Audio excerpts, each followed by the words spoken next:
예. 그래서 이게 예. 하면서 공부가 많이 됐습니다. 그렇죠. 일단은 뭔가 답변을 얻는다는 그런 차원보다는 이게 공부 과정이 되게 도움이 많이 돼요. 그러니까 네. 이 결론이 뭐 정해진 어떤 답을 뭐 누가 주고 가르쳐 주고 그런 차원이 아니라 그 이 과정이 이제 어떤 느낌이 드냐면 내가 그동안 정말 성경을 제대로 공부를 안 했구나. 그런 깨달음이 저도 예전에 공부를 하면서 많이 오더라고요. 네. 예, 저도 나름대로는 네.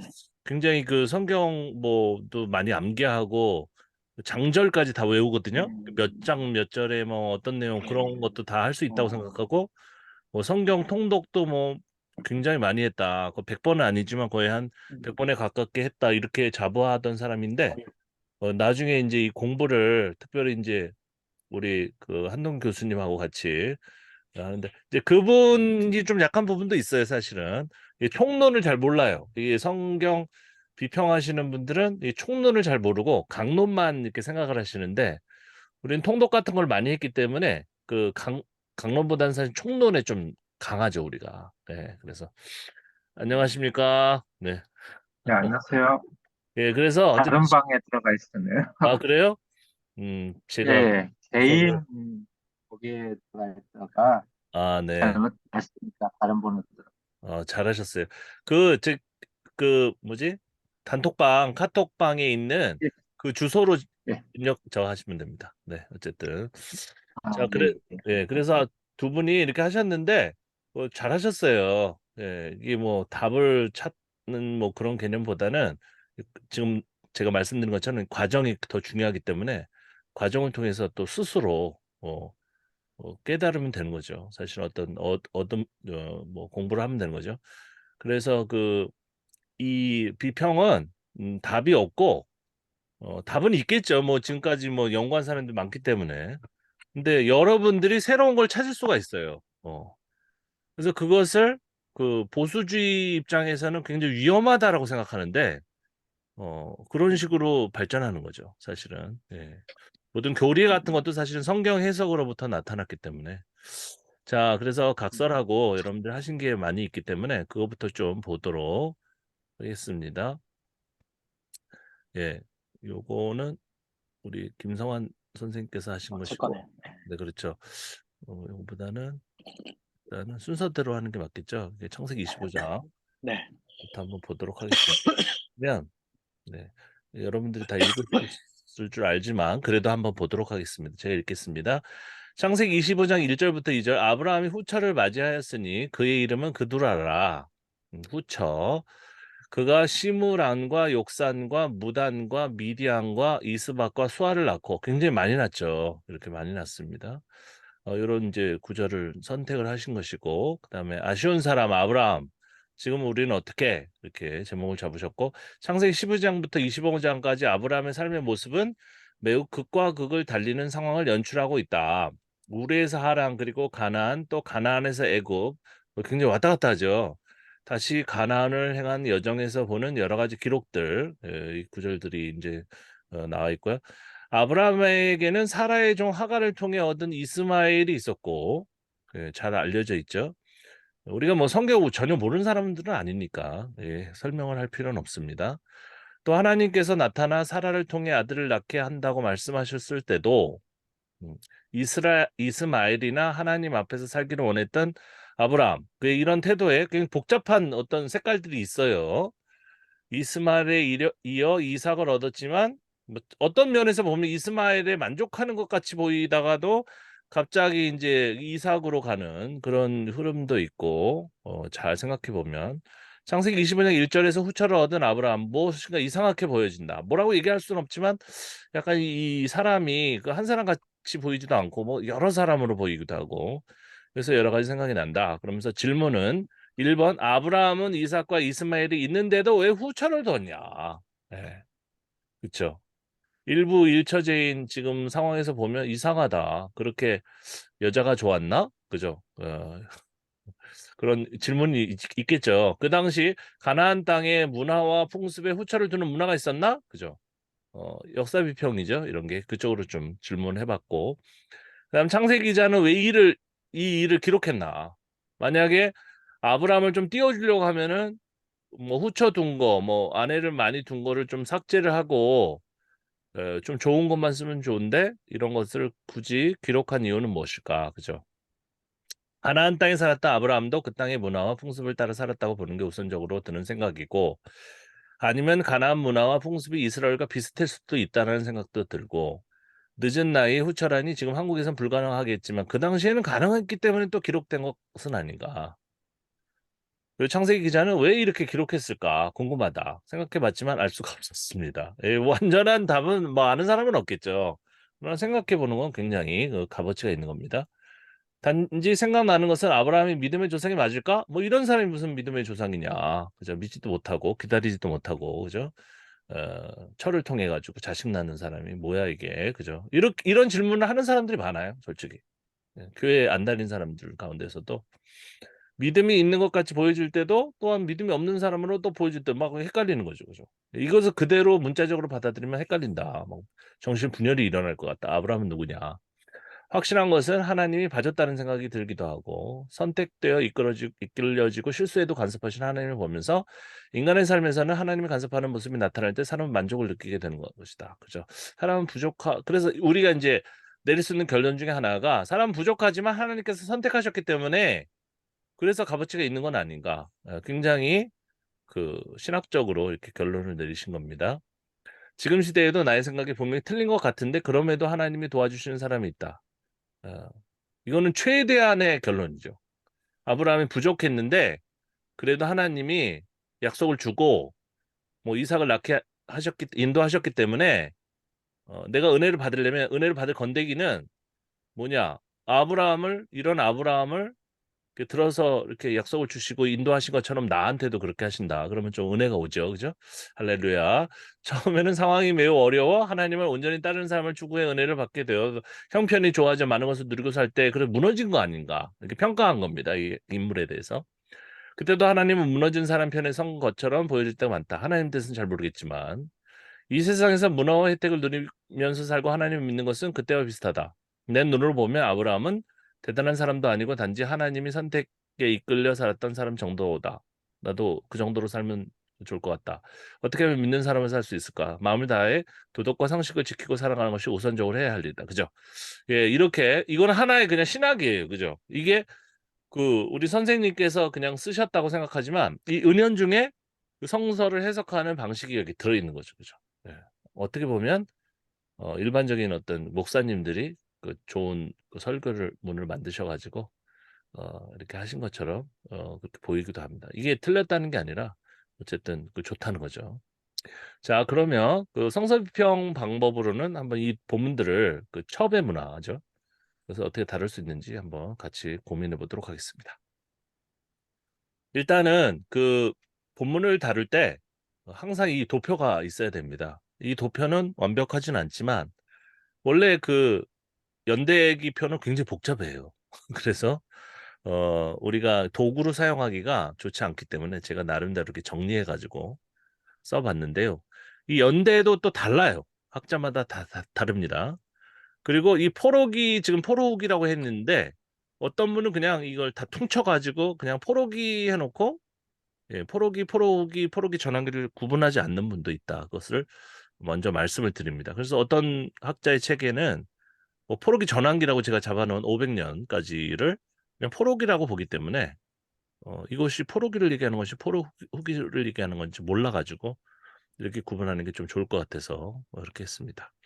헬레니즘 시대, 로마 시대인데요. 제가 간단하게 이제 앞으로 우리가 스터디를 계속 이제 지속해야 되기 때문에 말씀을 드리면 태고사는 창조 시대죠. 그리고 족장 시대는 아브라함부터 이제 시작되는 족장 시대고 왕정 시대는 이건 거의 공통입니다. 기원전 10세기 그때부터 이제 왕정 시대 사울을 포함하는 경우가 있고 포함하지 않는 경우도 있지만 다윗은 꼭 그죠 포함하고 솔로몬까지 아우르는 왕정 시대 그리고 분열 왕국까지 이제 포함하면 6세기 이후가 되고요.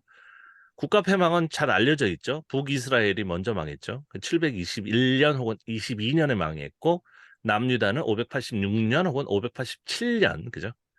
우리 비평학하는 사람들 587이라고 합니다. 그렇게 다 망해서 분열 왕국이 이제 됐다가 뭐 이렇게 완전히 그 분열 왕국조차가 아니라 완전히 망해버려서 나라가 없어진 다음에 바벨론에 이제 치하에서 살게 되는 것이 포로기입니다.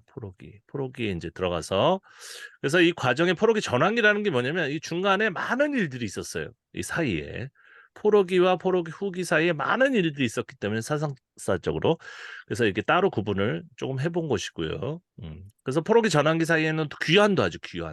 귀환이라는 일도 일어나는데 그것은 바벨론이 통치하다가 갑자기 이제 페르시아로 바뀌면서 페르시아가 관용 정책을 펼쳐서 많은 사람들이 이제 고향으로 돌아갈 수 있게 된 거죠. 바벨론의 시대에는 이제 어림도 없는 소리였는데 그래서 페르시아의 이제 키루스 고레스 왕이 인권의 왕이다. 그래서 자기가 이제 통치하는 사람들에게 최대한의 자유를 허락했다. 이렇게 이야기를 하는 겁니다. 그래서 대형 박물관에 가보면은 키루스의 어떤 그 정책이 쓰여져 있는 실린더, 길쭉하게 생긴 그 점토판이 있어요. 그죠? 거기 보면은 정말 대단한 사람이다.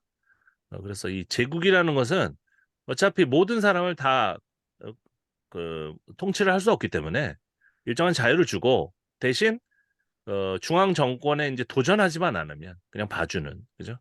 조선족 자치구를 주고 조선을 쓰게 만드는 그죠? 허락해주는 그런 식으로 이제 페르시아가 이제 정치를 했기 때문에 귀환이 가능했고요. 그래서 돌아와가지고 성벽도 재건하고 성전도 재건하기까지 돈을 다 누가 줬어요? 제국이 준 겁니다. 예. 그래서 이 페르시아의 고레스 왕이 하나님의 사자다. 이런 기술도 이제 나오게 되죠. 그것도 나중에 이제 페르시아가 또 바벨론 이상의 악독한 왕이 바뀌면서 그런 짓을 하면서 또 이제 사탄이 되지만 거의 마귀가 되지만 네, 그렇습니다. 그래서 포로 후기까지가 굉장히 그 연대가 늦게까지 가죠. 333년까지 가기 때문에 이건 길게 잡아놓는 거죠. 그래서 일반적으로 비평학에서는 성서가 언제 기록됐냐면 포로기 전환기하고 포로기 후기 때 대부분 다 구전된 것까지 포함해 가지고 구약 성서가 다 기록이 됐다고 생각합니다. 그게 논리적인 거예요. 왜냐면 그 전에는 나라가 멸망했는데 책이 어디 있어요? 족장 시대에 무슨 양피지 거기다 뭘 기록합니까? 왕정 시대 때도 있을까 말까인데 그죠? 좀 어떤 분은 왕정 시대 때 책이 좀 있었다. 하지만 그때 있었던 것은 뭐 잠언의 일부분 정도 그죠? 통치하는데 필요한 내용만 좀 기록해가지고 놔둔 거. 엄청나게 비쌌기 때문에 모든 기록물이 돌도 마찬가지고 양피지도 마찬가지고 파피루스는 뭐 또 잘못 관리하면 다 사가서 없어지고 그죠? 그렇기 때문에 뭐 불가능했다. 그래서 이 이후로 이제 비로소 가능하게 되었다 이렇게 생각하는 거죠. 그래서 헬레니즘 시대는 이 그리스 로마 시대인데 그리스 쪽에 이제 가까운 거고 로마 시대는 우리가 얘기하는 이제 신약 시대를 중심으로 하는 겁니다. 그래서 이제 본문을 제가 찾았어요. 예, 첩이라는 건데요. 예, 여러분 혹시 히브리어 아시는지 모르겠지만, 예, 필레게시 이렇게 쓴 겁니다.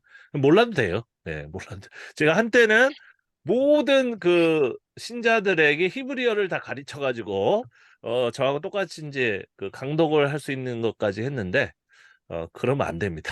그러면은, 이거 신학교를 들어가야 되기 때문에, 사실 이게 원어가 중요하다고 많이 말씀도 하시지만은 뭐 그렇게 중요하지 않을 수도 있어요. 예, 번역이 잘 돼 있기 때문에 대부분.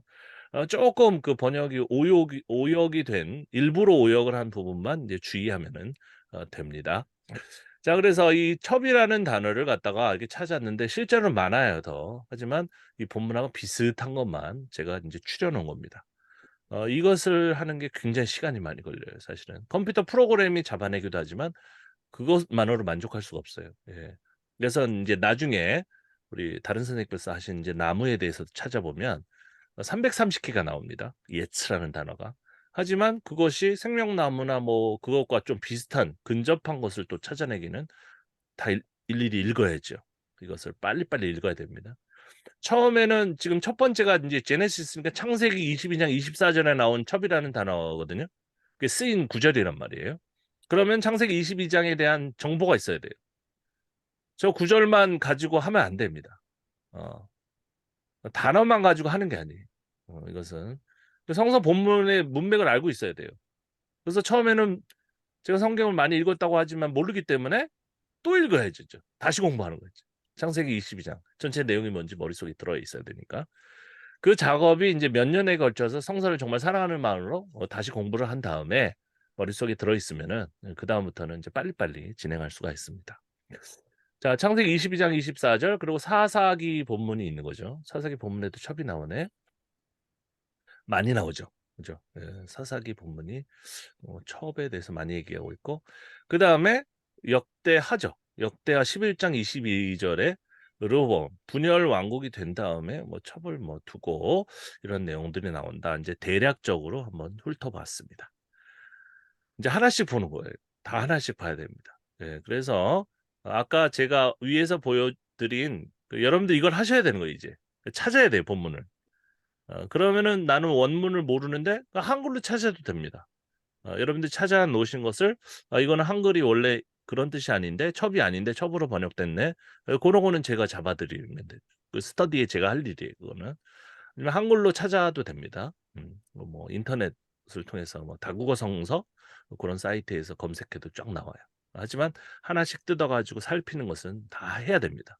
안 하고 그냥 대충 뭐 첩이 이런 구절에 나옵니다. 그럼 아무런 의미가 없는 거예요.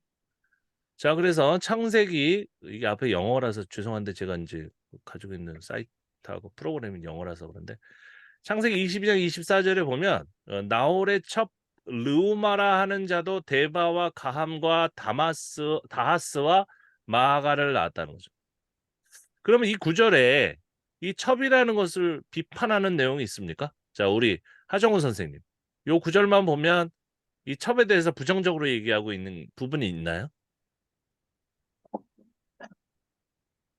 이제 없죠, 그죠? 없습니다. 그러면 요 구절만 보지 말고 이제 위아래를 다 봐야 돼요. 한번 읽겠습니다. 그의 맏아들은 우스요. 우스의 형제는 부스와 아람의 아버지 그무엘과 게삭과 하서와 빌다스와 이들랍과 부두엘이라. 이 8사람은 아브라함의 형제 나홀의 아내 밀가의 소생이며 부대에는 리브가를 낳았고 나홀의 첩 르마라 하는 자도 데바와 가함과 다마스와 마아가를 낳았더라. 사라가 127세를 살았으니 이것이 곧 사라가 누리. 아무런 비판이 없어요. 그렇죠? 이 본문에서는 첩에 대해서 비판하는 내용이 전혀 없습니다. 전혀 없어요. 밑에도 마찬가지죠. 그냥 자기 아내하고 똑같이 취급을 하고 있어요. 그죠? 예. 많이 나은 거예요. 지금 이 본문 전체는 뭡니까? 그냥 그 계보를 얘기하는 거잖아요. 얼마나 많은 자녀들을 생산했는가. 그러면서 뭡니까? 비판을 하지 않고 있기 때문에 조금 연대적으로 좀 과거에 기록된 것 같은 그런 느낌을 받습니다. 이게 결론이 없어도 돼요. 이런 본문은 이 본문에는 첩에 대해서 부정적으로 얘기하지 않는구나. 이제 그 정도로 메모하고 넘어가면 됩니다. 그렇죠? 예. 없잖아요. 솔직하게 얘기해야 되는 거죠. 뭐 첩에 대해서 뭐 얘기한 게 없어요. 그럼 넘어갑니다. 이제 사사기입니다. 사사기 본문 8장 31절인데요. 요아스의 아들 여룻바알이 돌아가서 자기 집에 거주하였는데 기드온 얘기 우리가 좋아하는 기드온 용사 나옵니다. 기드온이 아내가 많음으로 그의 몸에서 낳은 아들이 70명이었고 그럼 부정적으로 얘기하는 건가? 잘 봐야죠. 31절 세겜에 있는 그의 첩도 아들을 낳았으므로 그 이름을 아비멜렉이라 하였더라. 이렇게 아비멜렉이 어떤 사람이 될지 이제 밑에 내용을 알면 더 좋겠죠. 근데 일단은 이 본문에서는 별로 그렇게 첩에 대해서 편견을 가지고 있지 않는 것 같습니다. 요아스의 아들 기드온이 나이 많아 죽음에 뭐 죽은 얘기로 끝났네. 그러니까 이 첩에 대한 평가가 없어요. 그죠? 쭉 나옵니다. 근데 33절에 보니까 기드온이 이미 죽음에 이스라엘 자손이 돌아서서 바알들을 따라가 음행하였으며 또 바알 브리스를 자기들의 신으로 삼고 이스라엘 자손이 주위의 모든 원수들의 손에서 자기들을 건져내신 여호와 자기들의 하나님을 기억하지 아니하며 또 여룻바알이라고 하는 기드온이 이스라엘에 베푼 모든 은혜를 따라 그의 집을 후대하지도 아니하였더라. 여룻바알의 아들 아비멜렉이 여기 나오네요. 그죠? 아비멜렉이 세겜에 가서 그의 어머니 누구예요? 첩이죠? 요 본문에 연결하자면 그 어머니 형제이기 이르러 그들과 그의 외조부의 집에 온 가족이라고 그랬어요. 첩까지 포함해서. 가족에게 말하여 이르되 청하여 너희는 세김의 모든 사람들의 귀에 말하라. 여룻바알의 아들 70명이 다 너희의 다스림과 한 사람이 너희를 다스림이 어느 것이 너희에게 나느냐 또 나는 너의 고륙임을 기억하라. 여기도 어, 결론적으로 첩에 대해서 별로 이렇게 비판이 없다. 그죠? 예, 첩이 나쁜 겁니까? 어느 시대에는 전혀 나쁘다고 생각하지 않았다는 거예요. 저희가 성서 이외에 다른 자료가 없습니다. 그래도 알 수 있는 거예요. 본문을 정말 정성스럽게 읽고 잘 읽으면 통독만 하지 말고 통독 알랄랄랄랄라 세계명이나는 뭐 해치우는 거죠. 그 자기가 50독 했다고 100독 했다고 그럼 무슨 소용이 있어요, 그게. 어. 이게 첩이 여기는 비판하지 않네. 여기는 그냥 넘어가고 여기는 비판하지 않네. 이게 굉장히 중요한 정보입니다. 자, 그다음 이제 사사기 19장이에요. 자, 그 사람이 첩과 하인과 더불어 일어나 떠나고자 하매 그의 장인 곧 여자의 아버지가 그에게 이르되 보라 이제 날이 저물어 가니 청하건대 이 밤도 유숙하라 보라 해가 기울었느니라 그대는 여기서 유숙하여 그대의 마음을 즐겁게 하고 내일 일찍이 그대의 길을 가서 그대의 집으로 돌아가라. 이게 무슨 이야기죠? 요게. 자, 우리 김성환 선생님. 요 본문이 어떤 내용인지 네. 혹시 아십니까? 그 유다가 음. 그 유다의 그 음. 며느리라 그러나? 그 네. 며느리가 음. 그 하여간 유다를 이제 음. 유혹해가지고 밤에 네. 이제 네. 으슥하게 찾아가서 이제 네. 유다랑 이제 하룻밤을 자고 네. 이제 자식을 낳고 그래서 이제 자기의 생명을 보존하는 그런 그러면은 대충 그렇게 기억이 납니다. 그런 그 네. 이야기라고 이제 하고요. 그 이야기에 대한 어떤 이 저자의 비판이 있습니까? 그렇게 하는 게 잘못됐다고 생각합니까? 딱히 본문에서 그렇게 비판하는 뉘앙스는 제가 캐치하지 못했었어요. 캐치한 적이 그렇죠. 없습니다. 희한하죠. 음. 그러면은 그 서로 성행위를 우리 생각으로 하면 안 되는 사람들이 이제 성행위를 했는 것에 대해서 그 현대인의 관점하고 비슷한 어떤 비판은 없는 것 같아요. 그죠? 예, 희한합니다. 네. 그래서 그러나 이거를 엄청나게 또 이렇게 꽈가지고 설교하시는 분들은 이걸 처음부터 끝까지 다 비판합니다. 네. 근데 그 과거의 문화는 또 문화로 존중을 해야 돼요. 우리가 그렇게 하자는 게 아니라 그때는 그런 어떤 우리와 똑같은 윤리 의식이 없이 그런 행동을 했다는 것을 알고 있어야 돼요. 그것까지 모르면 안 되잖아요. 그죠? 여기도 보면 이 첩과 뭐 같이 잠자고 일어나고 그러고 뭐 잘 주무셨어요? 뭐 잘 돌아가세요. 그러고 있어요. 아무도 뭐 손가락질하는 사람이 없습니다. 10절도 보면 그 사람이 다시 밤을 지내고자 하지 아니하여 일어나서 떠나 여부스 맞은편에 이르렀으니 여부스는 곧 예루살렘이라 안장지운 낙이 2마리와 첩이 그와 함께하였더라. 뭐 재상 같아요. 그죠? 어떻게 보면. 왜냐면은 이게 첩이 인간으로 대접을 하면은 그 나귀보다는 앞에 가 있어야 될 것 같은데 나귀 2마리와 첩이 같이 있다고 하잖아요. 그죠? 근데 옛날에는 그냥 어떤 첩을 좀 약간 이렇게 재산으로 생각했나? 그죠? 그런 생각을 하게 됩니다. 그냥 자연스럽게 그렇게 하게 되잖아요. 근데 19절에 보면 그 사람이 첩과 하인과 더불어 이렇게 얘기했는데 하인보다 첩이 앞서 있기 때문에 약간 하인보다는 좀 존중하나? 예. 그런 생각도 해봅니다. 예. 근데 밑에 가면은 나기보다 못해. 이 순서가 굉장히 중요하거든요. 순서 중요합니다. 성서에서는. 베드로가 앞에 있느냐, 야고보가 앞에 있느냐, 이게 굉장히 중요한 거예요. 그런 이제 그냥 대충 하면 안 됩니다. 약간 이 첩에 대한 그 지위의 변동이 생긴 것 같은 그런 느낌을 받게 돼요. 어.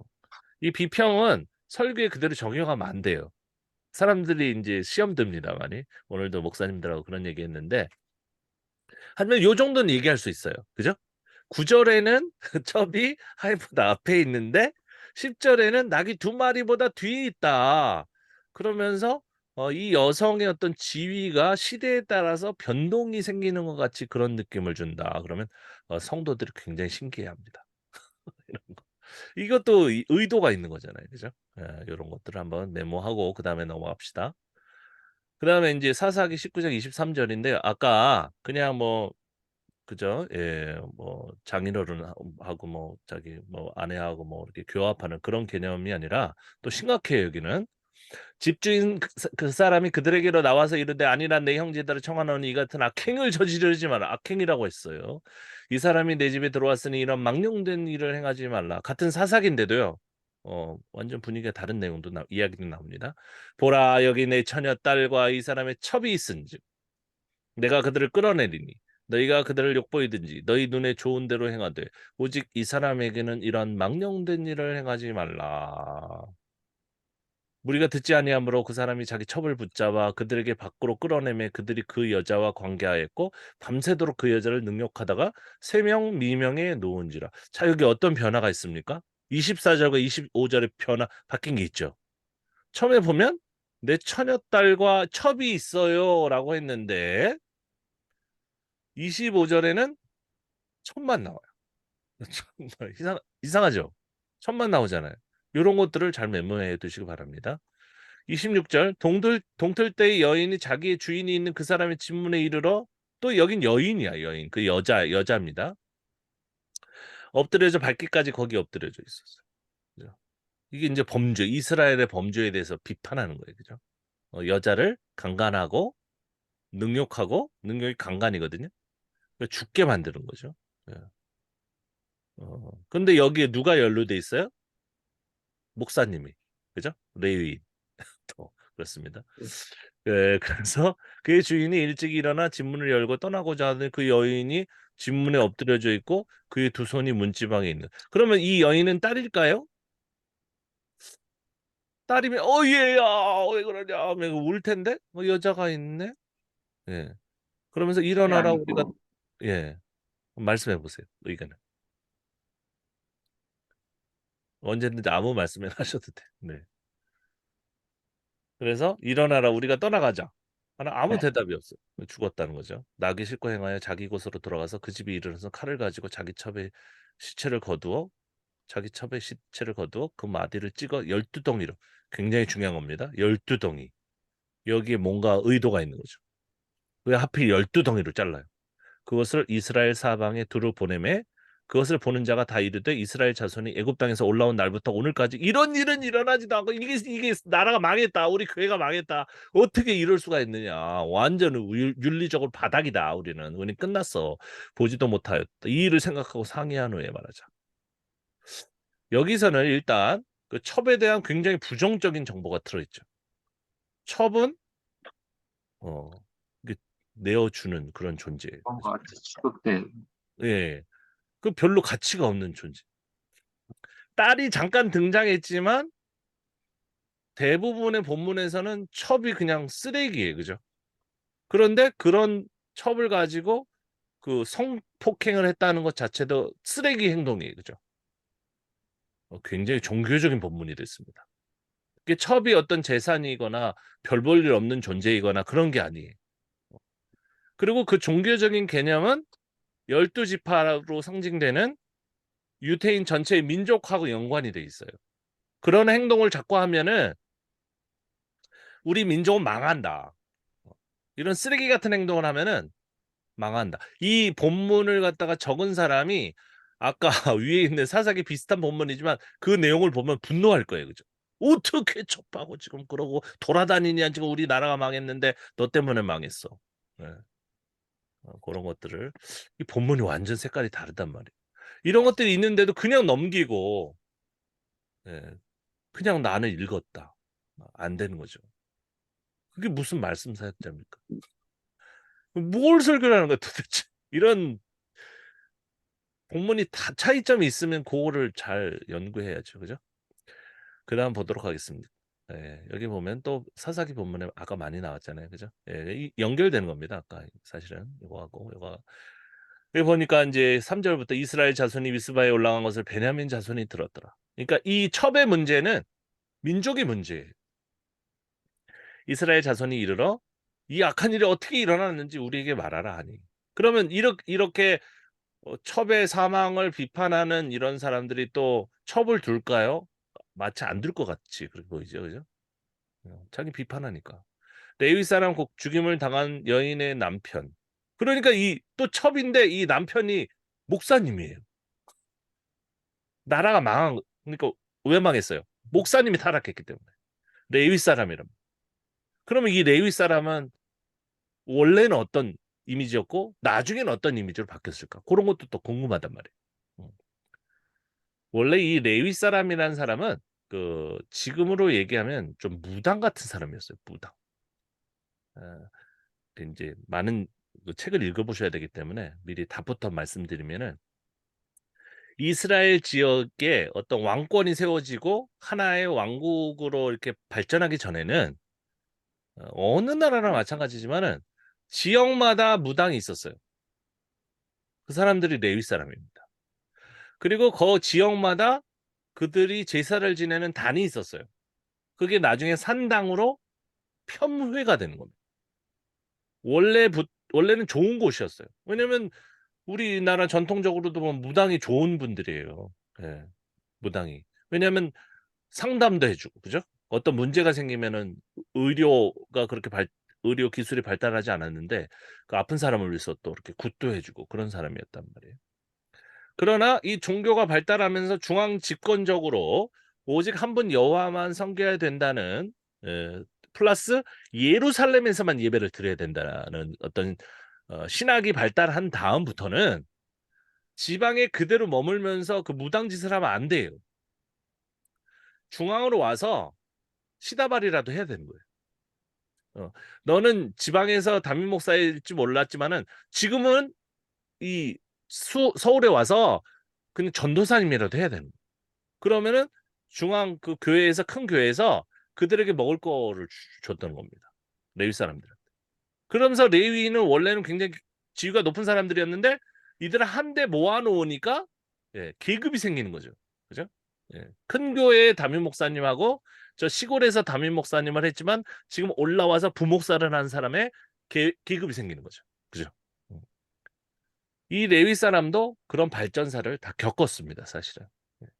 그러면 원래 이 본문의 오리지널리티는 그냥 지역에서 그 산당을 만들어 놓고 거기서 제사 지내고 사람들 이렇게 어려움을 풀어주던 그런 사람이었던 거죠. 그럼 그 사람이 첩을 가지고 있다.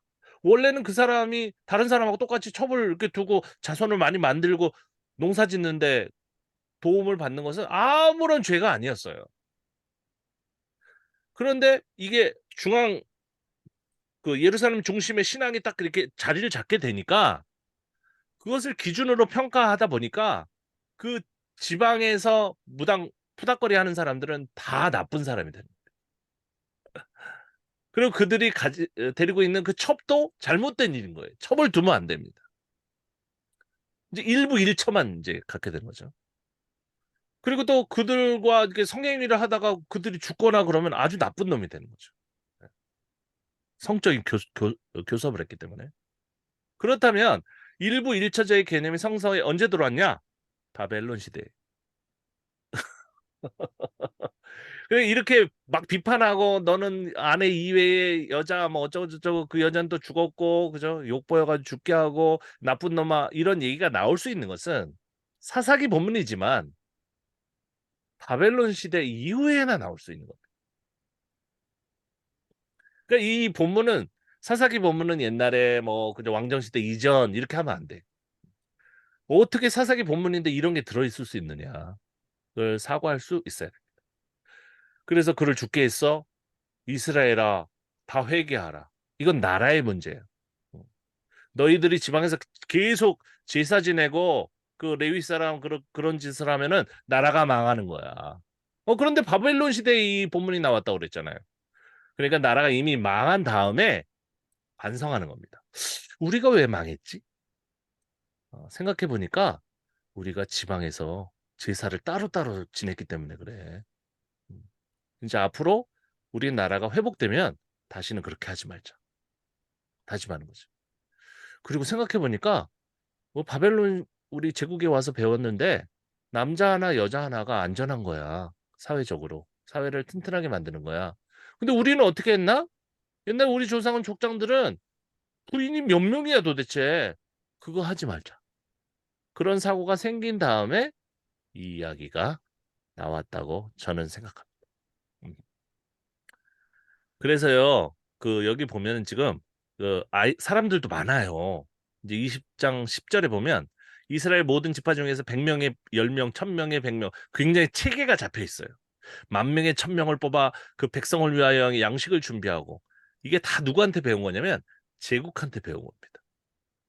이 엄청나게 체계가 잡혀 있는 이 제국은 옛날에 그 족장 시대에 그냥 주먹구구식으로 행정을 이렇게 집행하던 이스라엘 앞에 그들의 모습은 그냥 대단한 나라였단 말이에요. 많은 것들을 배웁니다. 자, 그다음 보겠습니다.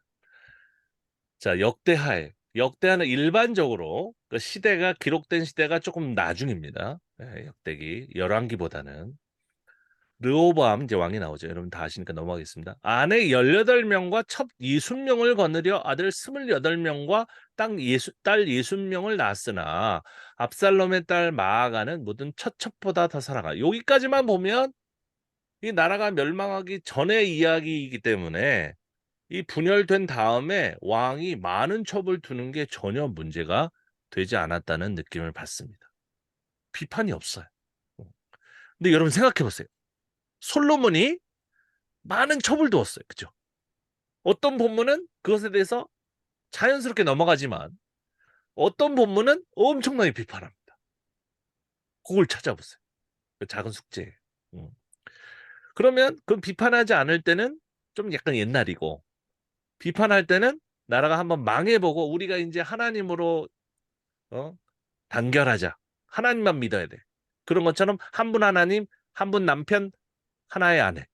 이걸로 가자. 그런 다음에는 그 솔로몬이 과거에 많은 아내를 뒀던 것이 엄청나게 비판할 내용이 되는 것이겠죠. 자, 그래서 여기 보면 후계자로 세웠다는 것도 아무런 문제가 없어요. 왜냐하면 이 처첩이 많은 것을 비판하는 또 본문이나 뭐 다른 책들을 보면은 이 자식들이 많기 때문에 서로 많이 싸우거든요. 근데 이건 너무 간단하잖아요. 그냥 그중에서 많은데 뭐 내가 얘 세울 거야 한 사람 딱 세워요. 그죠? 그리고 또 비판이 없어요. 여기 보면 23절에 보면 르호보암이 지혜롭게 행하여 그의 모든 아들을 유다와 베냐민의 온 땅 모든 견고한 성읍에 흩어 살게 하고 양식을 후히 주고 아내를 많이 구하여 주었더라. 그러니까 아내가 많은 것은 첩을 포함해서 이 왕의 능력이에요. 어디까지?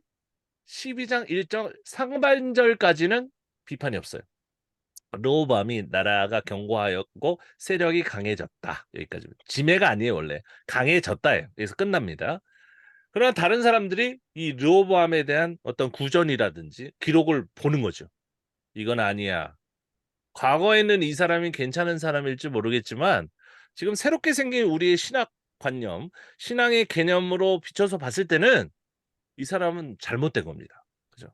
그래서 그가 여호와의 율법을 버렸다는 내용이 들어간 것이고 이스라엘이 따라서 죄를 지었다는 얘기가 들어간 겁니다.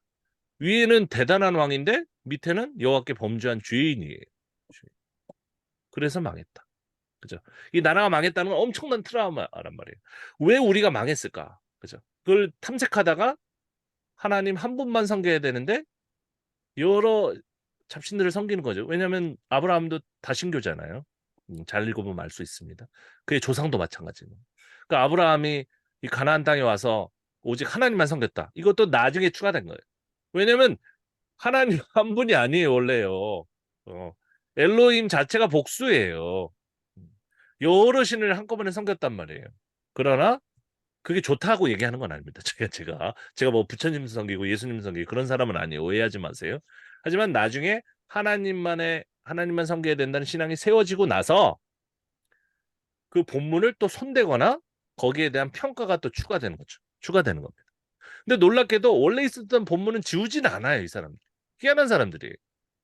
그래서 르호보암은 튼튼한 나라를 만들었다. 거기다가 뭘 추가해요?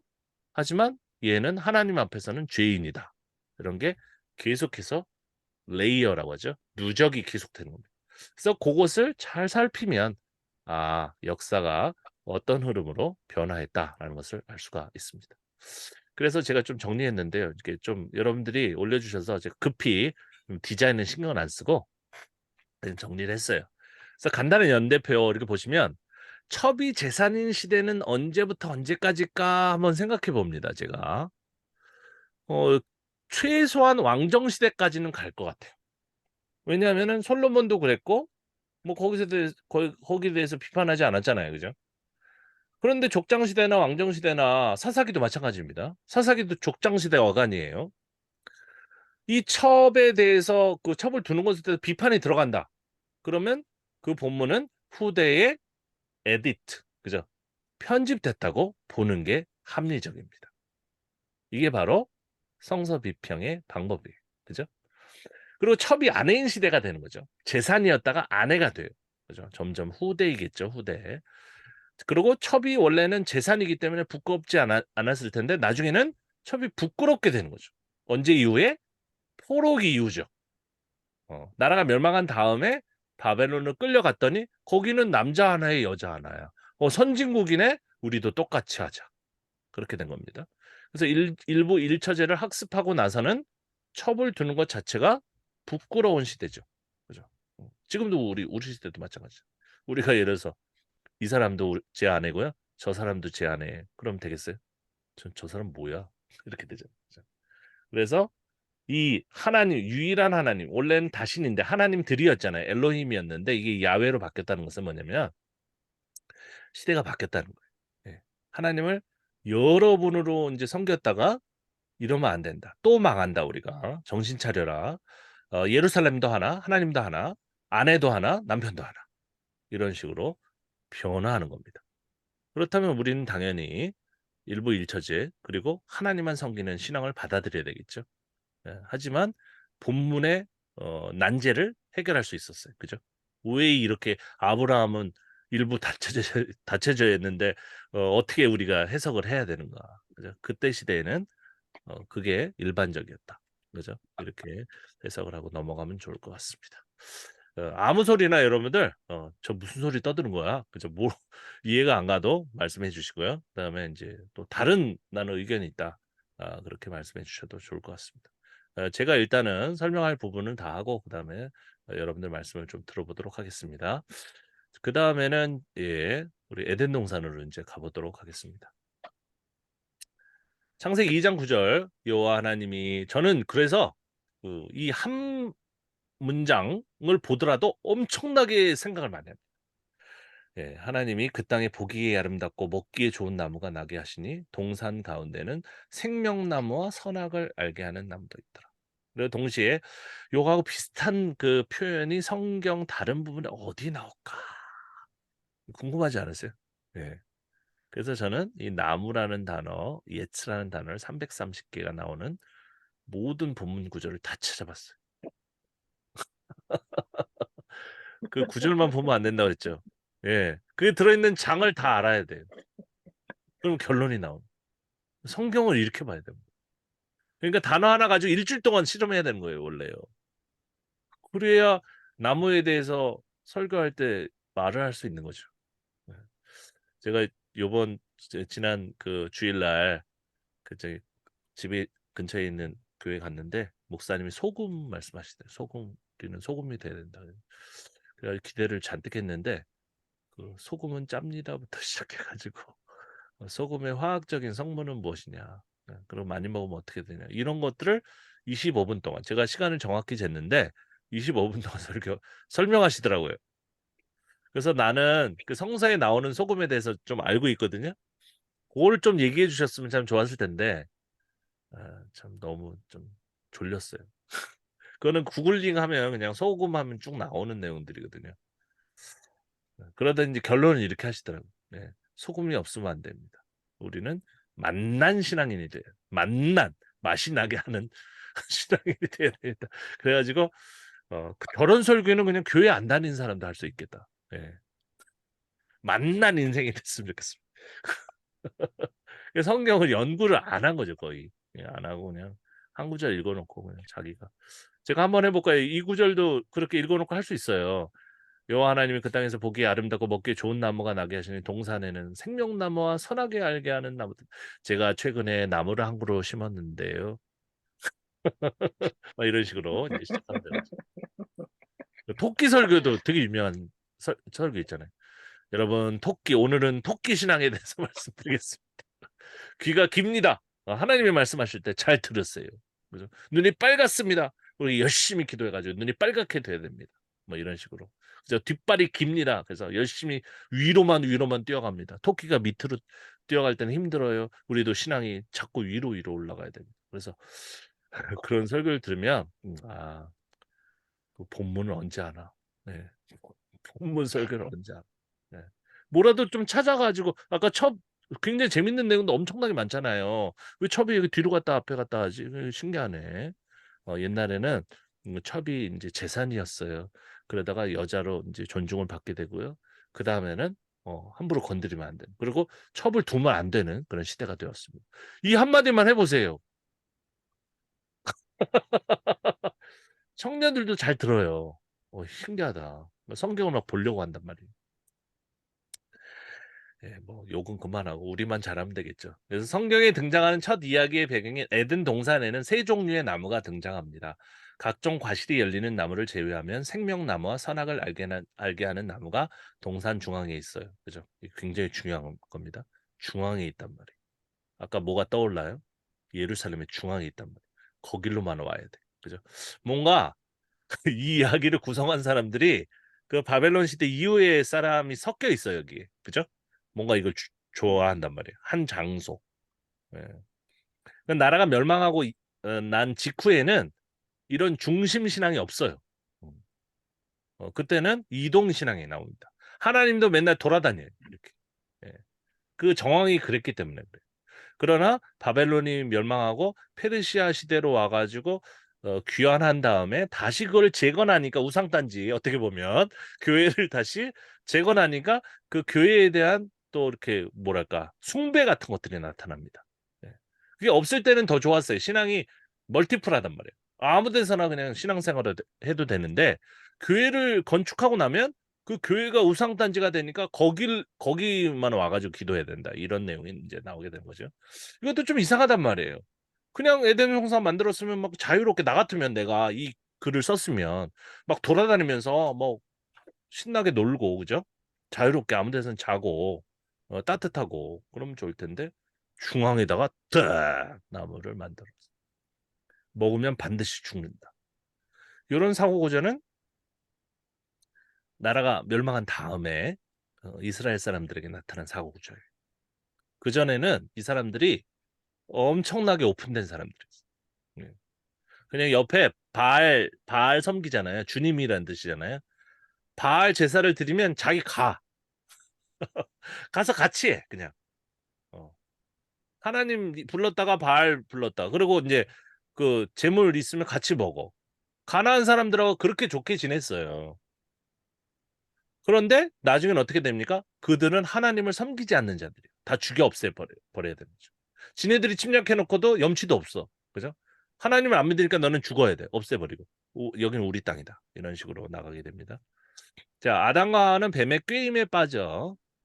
뭐 이런 게 많단 말이에요. 뭐 꾀임이 있어요. 조심할 게 너무 많아요. 이 율법이 딱 세워지면 나라의 국법이 세워지고 하나님만 섬겨야 돼. 안 그러면 죽여버리잖아요. 그죠? 안식일 어겨? 너 죽어. 그러나 원래 안식일 계명도 이제 출애굽기 보겠지만 민수기도 보겠지만은 안식일 개념들 없었어요. 음. 그냥 아무 때나 휴식하는 거예요. 그러나 한 번 법이 딱 세워지면 그걸 어기면 죄인이 되는 거예요. 예. 그러니까 율법을 알기 전에는 우리가 자유인이지만 율법을 안 이후에는 그 율법에 그저 저촉을 받게 된다는 거죠. 선악을 알게 하는 나무의 열매를 먹어 에덴 동산에서 쫓겨났듯이. 이것에 대해서 왜 하나님이 이걸 왜 만드셨어요? 어떻게 설명할 수 있습니까? 이것은 율법이 없고 나라의 국법이 없고 나라가 패망한 다음에 이후의 어떤 상황을 배경으로 합니다. 어느 정도의 기준이 필요해. 그래서 이스라엘 사람들이 이 성서 이야기 배후에 그죠? 기준을 찾고 그죠? 하나님께서 하나의 기준을 만드셨다는 내러티브가 형성된 것입니다. 저는 이런 식으로 설교를 합니다. 예. 굉장히 욕을 많이 먹죠. 그죠? 하나님이 그냥 만드신 거지. 뭐 인간이 무슨 배경이 있고 어쩌고. 예. 그러나 사실이 그렇다고 생각해요. 이를 두고 언약 신학적 관점에서는 저 참 좋아합니다. 이런 저도 언약 신학, 개혁주의 신학, 웨스터민스터 너무 제가 그 빠였어요. 빠. 정말 많이 가르쳤어요. 네, 언약 신학적 관점에서는 죄를 지었기 때문에 심판을 받았다고 설명합니다. 맞아요. 이 신학적인 관점에서 그렇게 말할 수 있어요. 루터 및 칼빈으로부터 시작된 이 관점은 웨스터민스터 신앙 고백과 소요리 문답까지 영향을 미쳐서 그러니까 한 통속이에요. 다 똑같은 내용입니다. 그러니까 하나님이 잘못이 있는 게 아니라 인간의 잘못이에요. 그래서 쫓겨난 게 당연하다. 그죠? 그러나 현대인들은 그거 왜 만들었어, 그럼? 그런 체계를 왜 구조를 왜 만들었어? 그럼 저는 이렇게 대답합니다. 구조가 나쁠 수도 있지만 우리 사회를 유지하는 최소한의 구조가 필요합니다. 예. 이 성경에도 그 당시 그죠? 예, 귀환기입니다. 거의 이 귀환기 이후예요. 에덴 동산 이야기는 그때 제가 완성된 거로 생각하는데 너무 그런 법칙이 없잖아요. 그죠? 예, 제국에서 지금 벗어났어요. 그 자기 고토로 가요. 그러니까 막 자기네들이 원하는 대로 막 하잖아요. 눈에 보이는 대로. 성전 지어야 되고 성벽 재건해야 되는데 거기에 우리가 마음을 하나로 만들어야 되는데 일단은 자기가 살 집부터 만들고 있잖아요. 그죠? 그러니까 어떻게 해요? 기준이 필요한 거예요. 그래서 그렇게 했습니다. 그러면 교회를 떠난 분들이 아, 그렇구나. 이해하고 넘어. 그다음부터는 에덴 동산 이 선악과에 대해서 물어보지 않습니다. 예. 이 시대적 배경에서 이게 나왔습니다. 이렇게 이야기하면. 근데 거꾸로 이게 하나님의 법칙입니다. 이걸 어기면 우린 지옥 갑니다. 이런 식으로 이제 접근하면 안 믿어. 나는 하나님과 관계없는 삶을 살면 되겠죠? 뭐 이러면서 이제 떠나는데. 예. 자, 그래서 이 나무와 생명나무에 대해 이런 견해를 따르고 있다 소개하시고 있고요. 좋습니다. 그래서 이 견해들을 비평해 보도록 하겠습니다. 자, 질문을 제기하는 게 비평이에요. 맞아요. 선악을 알게 하는 나무의 열매를 따먹은 아담과 하와는 죄를 지었기 때문에 심판을 받아 영생에 이르지 못하였는가. 잘 생각해 보세요. 어떤 죄가 없는 존재가 죄를 지었어요. 그래서 심판을 받았다. 그죠? 그래서 하나님의 좋은 것에서 그 복에서 떠났다. 요런 생각이 어떤 사람들의 머리에서 나왔을까요? 최초에. 이것이 원래 하나님의 계획이다 이렇게 얘기하면 할 말이 없어요. 더 이상 비평을 할 수 없습니다. 그러나 일반 사람들이 생각하는 거하고 똑같이 우리가 생각해 보자는 거죠. 도대체 어떤 사람이 이 내용을 구성했을까? 그죠? 잘 보세요. 그러니까 귀한기인데 사람들이 말을 안 들어요. 우리가 한 마음으로 이 민족을 재건하고 지금 국가가 멸망한 국가를 다시 재건해야 되는데 너무 말을 안 들어. 그럼 하나의 어떤 바운더리가 필요하단 말이에요. 이 사람들을 말을 듣게 하는 어떤 이야기가 필요하단 말이에요. 그죠? 예. 지금 교회도 똑같이 합니다. 사람들이 너무 자유를 주잖아요. 그럼 말을 안 들어요. 그죠? 그러니까 계속 뭘 강조해? 우리는 죄인입니다. 하나님께 회개하세요.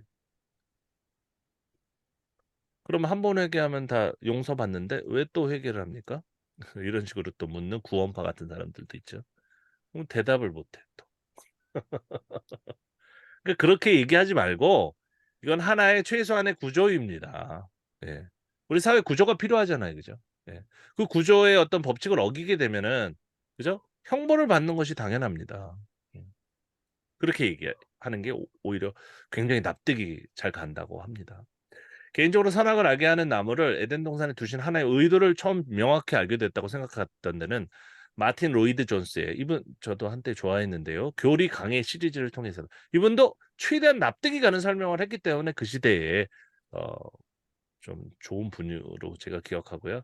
그 책에서 마틴 로이드 존슨은 이렇게 설명했다. 본래 인간은 모든 것이 보시기에 심히 좋았다라고 하셨듯이 완전한 존재로 창조되었다. 인간을 부추기고 있는 거죠. 칭찬하고 있는 거죠. 죄인이라고 처음부터 까는 게 아니에요. 다만 배나무의 씨앗이 자라면 배나무로 자라듯이 인간도 하나님의 말씀에 순종하며 하나님과 동행하였다. 막 너무 안타깝다. 원래는 완벽했는데 이걸 어겨가지고 이렇게 되면 좋겠어요? 그 로이드 존스 목사님의 그 어떤 접근 방식 항상 이런 식이에요. 여러분들 훌륭한 존재입니다. 근데 이렇게 해가지고 이걸 누리지 못하는데 이게 너무 안타깝잖아요. 그죠? 예. 교회 나오세요. 신앙을 받아들이세요. 그래서 엄청나게 많은 사람들이 이 감화 감동을 받았어요. 이분의 설교를 통해서. 제가 아는 어떤 친구도 그래서 그리스도인이 된 사람도 있어요. 그죠? 요건 내가 못 하겠나. 그죠? 내가 교회 한번 못 가겠나. 이렇게. 문제는 이제 이것이 이제 성경 비평적인 어떤 그 좀 더 좋은 방법은 없는가. 그런 질문이 또 주어지겠죠. 그래서 이런 견해는 루터 및 칼빈으로부터 시작해서 웨스트민스터 신학을 이렇게 나오고 있다 이렇게 이해를 하셨고요. 루터는 생명나무를 문자 그대로 사람의 생명을 늘 건강하게 또는 늘 젊은 상태로 만들어준 나무라. 이 루터가 이렇게 해석한 이유는 뭐냐면 나무에 대한 많은 해석들이 있는데 그것의 원초적인 해석은 그냥 나무예요. 그냥 좋은 나무기 때문에 루터가 그 부분을 이제 보고 그 루터도 성경을 많이 읽은 거죠. 정말 파악한 거죠. 그러니까 이런 얘기를 한 겁니다. 그리고 칼빈은 거기다 이제 신학적인 내용을 더 많이 추가합니다. 생명나무는 하나님의 언약을 기억하는 증표라고 하였고 이 언약이라는 내용은 사실 본문에 나와 있지 않아요. 하지만 약속이라는 개념하고 이 생명하고 또 연결해 가지고 자기의 교리를 구성한 겁니다. 이분이. 네. 이건 똑똑한 거죠. 하지만 그 교리가 이 정말 본문의 진리를 얘기하고 있는지는 또 다른 얘기예요. 사실은. 이 칼빈도 우리가 분석해야 됩니다. 왜 칼빈이 얘기한 건 절대적으로 다 진리라고 생각합니까? 저도 칼빈 엄청나게 좋아하는 칼빈주의자라고 자칭하던 사람이었는데 사랑을 알게 하는 나무는 하나님이 선하신 뜻으로 사람을 시험하시기 위한 시련수였다. 이거 공격받겠죠. 하나님이 시험해? 나쁘네? 그죠? 하지만 이건 이제 신학적인 표현 안에서는 이해를 할 수 있는 거죠. 시련수였다. 그죠? 그때의 사람은 아직 죄를 범하지 않았으나 시련을 통하기 전이었고 따라서 아담에게 시련을 통한. 그러니까 하나님이 그냥 놔두면 쟤네들이 정말 나를 사랑해가지고 말을 듣는 건가? 알고 싶겠죠. 하나님 입장에서는 이런 해석에서는. 그래서 한번 테스트 해볼까? 이렇게 할 수 있다는 거죠. 이게 바로 칼빈의 이해였어요. 하지만 현대인들은 그 이해를 받아들이지 않습니다. 나쁘다. 그냥 놔두면 됐을 것을 왜 테스트를 해? 쥐가 뭔데? 이렇게 나옵니다. 그러니까 하나님한테 너 죽어 이렇게 되는 거예요. 어떻게 보면. 자, 데이오리 문답에서는 죄의 기원과 인간의 타락을 설명할 때 이제 계속해서 밑에 내용들은 교리적인 입장에서 설명하는 겁니다. 그래서 하나님께서 사람을 창조하신 후에 완전히 순복하는 것을 조건으로 삼아 생명의 언약을 맺고 선악을 분별하는 나무의 실과를 먹는 것은 사망의 벌로 금하셨다. 그러니까 자, 요것도 현대인들은 어떻게 이해를 하냐면 어떤 반론을 제기하냐면 기브 앤 테이크네. 예. 하나님이 하나님께 사람이 이렇게 완전한 순종을 주면 비로소 하나님은 영생을 주는 거네. 그죠? 비즈니스네. 이렇게 얘기합니다. 그럼 뭐 하나님의 사랑이야. 어. 하나님이 무조건적인 사랑의 존재라며. 이건 경제잖아요, 경제. 그죠? 예, 제가 돈 주면은 물건 주고. 그죠? 그 격이 떨어지는 거죠. 하나님의 사랑이. 그들의 이해에 있어서는. 그런 설명도 굉장히 납득이 간다고 생각하는 사람이 많아요. 우리 시조가 임의대로 자유함을 인하여 하나님께 시조가 죄를 범함으로 창조함을 받은 본 지위에 섰다라고. 시조 얘기를 한다? 우리 조상이 잘못해가지고 나라가 망했는데 우리는 그렇게 되지 않기 위해서 이제부터는 하나님의 말씀만 지켜야 된다. 이제 안식일을 어기는 사람은 죽여버려야 된다. 그런 냄새가 많이 납니다. 자, 원문 연구가 이제 들어갑니다. 선악을 알게 하는 나무와 생명나무의 나무는 히브리어 예츠, 단수이다. 예. 그리고 나게 하시니 참아허는 미완료 시제이다. 이런 것들을 한번 검토하는 건 좋습니다. 하지만 요걸로 끝나는 경우가 굉장히 많아요. 어떤 분이 이제 목사님이 그 히브리어 이제 배우셨다고 하셔가지고 여러분 나무가 히브리어로 뭔지 아세요? 예치예요. 뭐 어쩌라고. 그리고 예치는 이렇게 생겼어요. 그냥 나무 가지처럼 생겼어요. 이렇게. 저도 들었던 경험이 납니다. 그게 뭐 어쨌다는 거예요, 그게. 그냥 본인이 유식하다고. 이제 히브리어도 안다고. 근데 이제 그거는 아무런 해석에 도움이 되지 않습니다. 물론 뭔지 뭐 이거만 한번 알아보면 되죠. 뭐. 네. 그리고 그 하나님이 계속해서 그 땅에 나게 하신다의 의미다. 이건 자기가 확대하는 거예요, 이거. 그냥 나무인데 이 명사인데 참아어라는 단어하고 연결해 가지고 미완료 시대 주제니까 나무 자체가 하나님이 계속해서 그 땅에 나게 하신다. 이러면 안 됩니다. 예. 하나의 해석이지만 그리고 또 아담과 하와가 나와요. 아담과 하와가 맞닥뜨렸던 일회성 사건이 아니라 이후에도 계속해서 태어나. 놀랍게도요. 성경에서는 아담과 하와 때문에 모든 인류가 죄를 지었다고 하는 주장이 있는가 하면 아버지가 신포도를 씹었는데 왜 자식까지 그 신맛이 나야 돼? 반대하는 주장도 있어요. 그러니까 이 교리는 뭐냐면 하나의 내용을 가지고만 만든 거예요. 그러니까 왜 초기 인간이 죄를 지어가지고 뭐 DNA에 죄의 세포가 유전되나? 우린 받아들일 수 없다 그런 사람이 생기는 거예요. 거기다 대놓고 잘못 생각하고 있어요. 지금 사탄의 역사입니다. 그죠? 우리는 모두 죄인이에요. 로마서에 나옵니다. 그 로마서를 쓴 사람이 완전한 구약 성경 전체의 어떤 내용을 다 이해하고 그것을 거기에 녹아낸 것인가? 아니에요. 음. 이제 알게 되실 겁니다. 이제 신약을 이제 하는 이제 기회가 생기면 하나님은 선악을 알게 하는 나무의 열매를 먹으면 반드시 죽을 것이다. 하나님이 정말로 이런 얘기를 하셨을 가능성도 있죠. 그러나 이 글을 쓴 사람은 어떤 사람인지 너 이거 안 지키면 죽어. 그랬는데 어겨봤어. 안 죽어. 교회 안 나간다. 여러분 주일 성수하셔야 돼요. 안 그러면 하나님이 교통사고로 여러분들 생명을 가져갈 수가 있어요. 그래놓고 실제로 주일날 놀러 가다가 죽은 사람은 예화를 막 들어. 그래 너무 무서워 어떤 분이. 그런데 어떻게 하다가 주일날 교회를 못 가게 되었어요. 근데 안 죽네. 이거 하나님 거짓말쟁이. 진짜 실제로 그런 사람이 있습니다.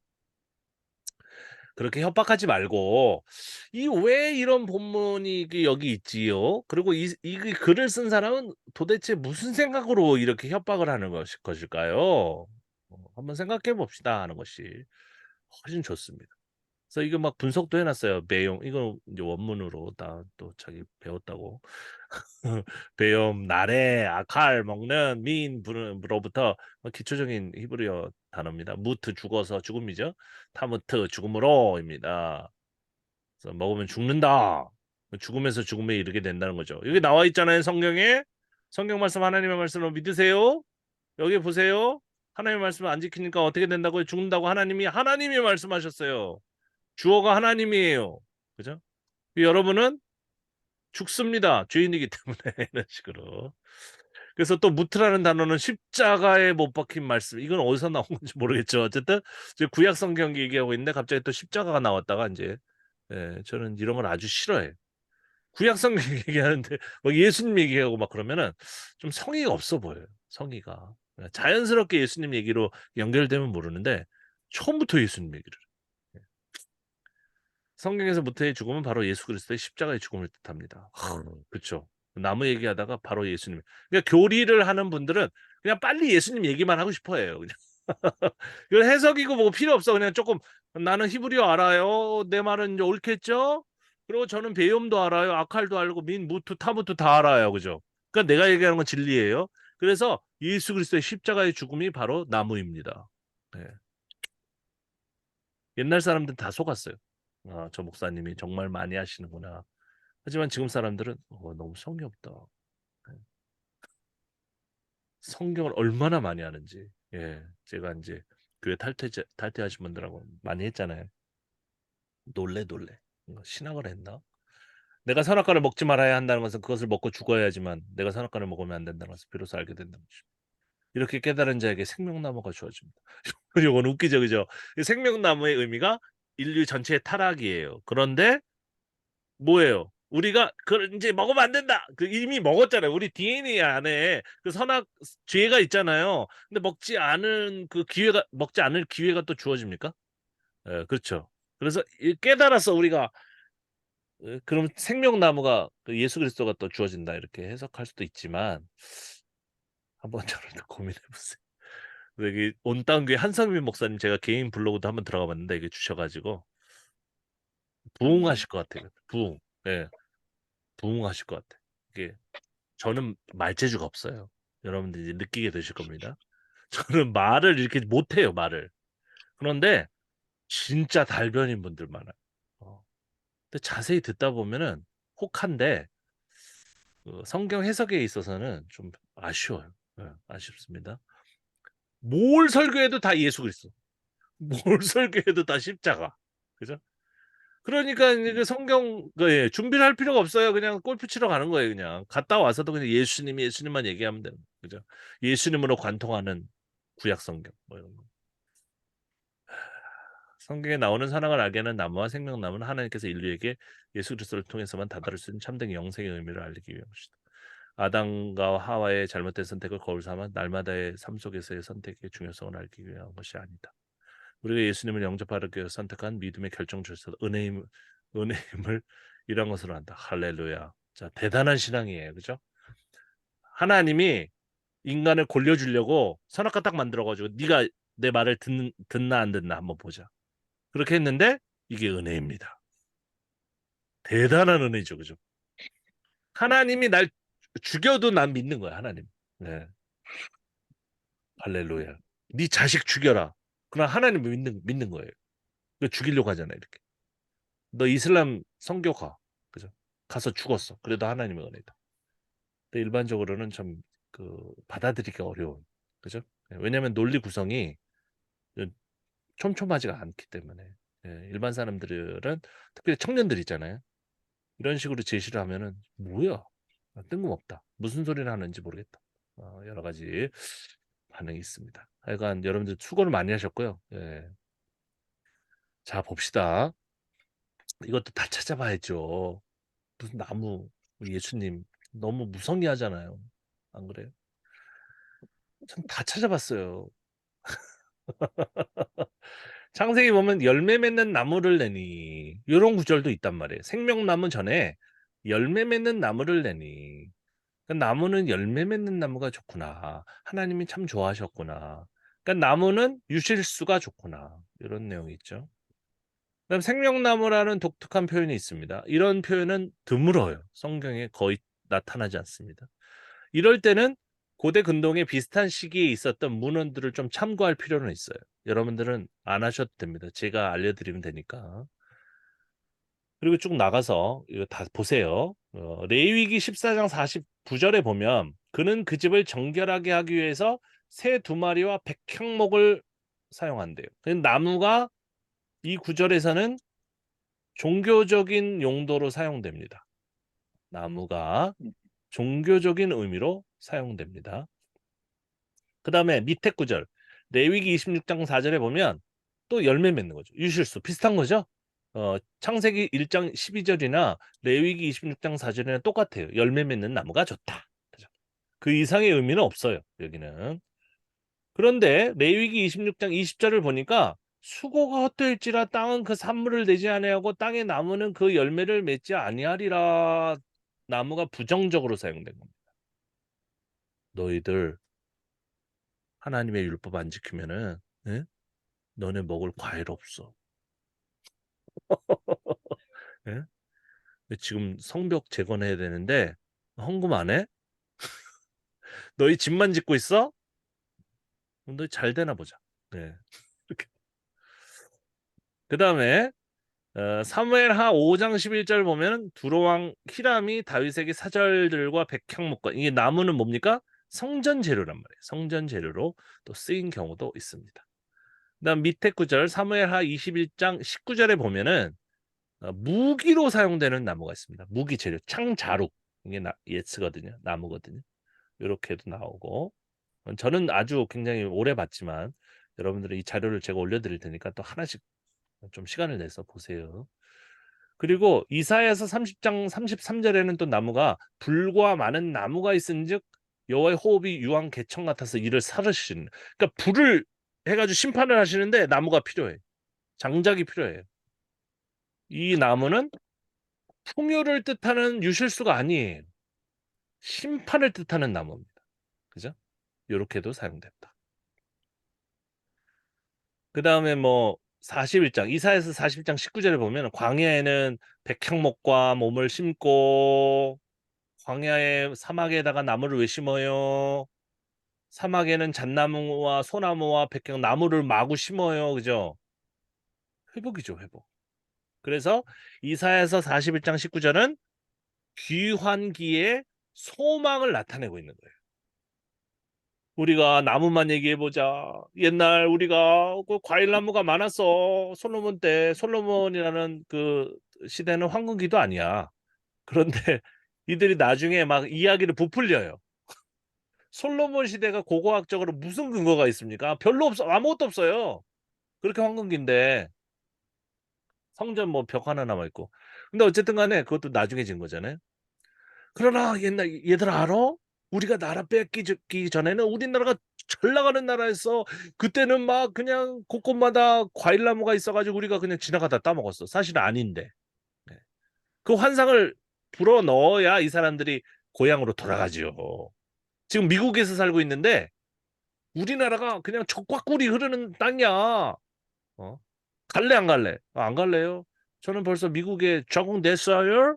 한국어 못해요. 하나님이 너희들에게 명령하셨어. 그죠? 안 가요? 여기 좋아요. 이것들이 너 여기 있으면 너는 저주받아. 그래요? 갈게요.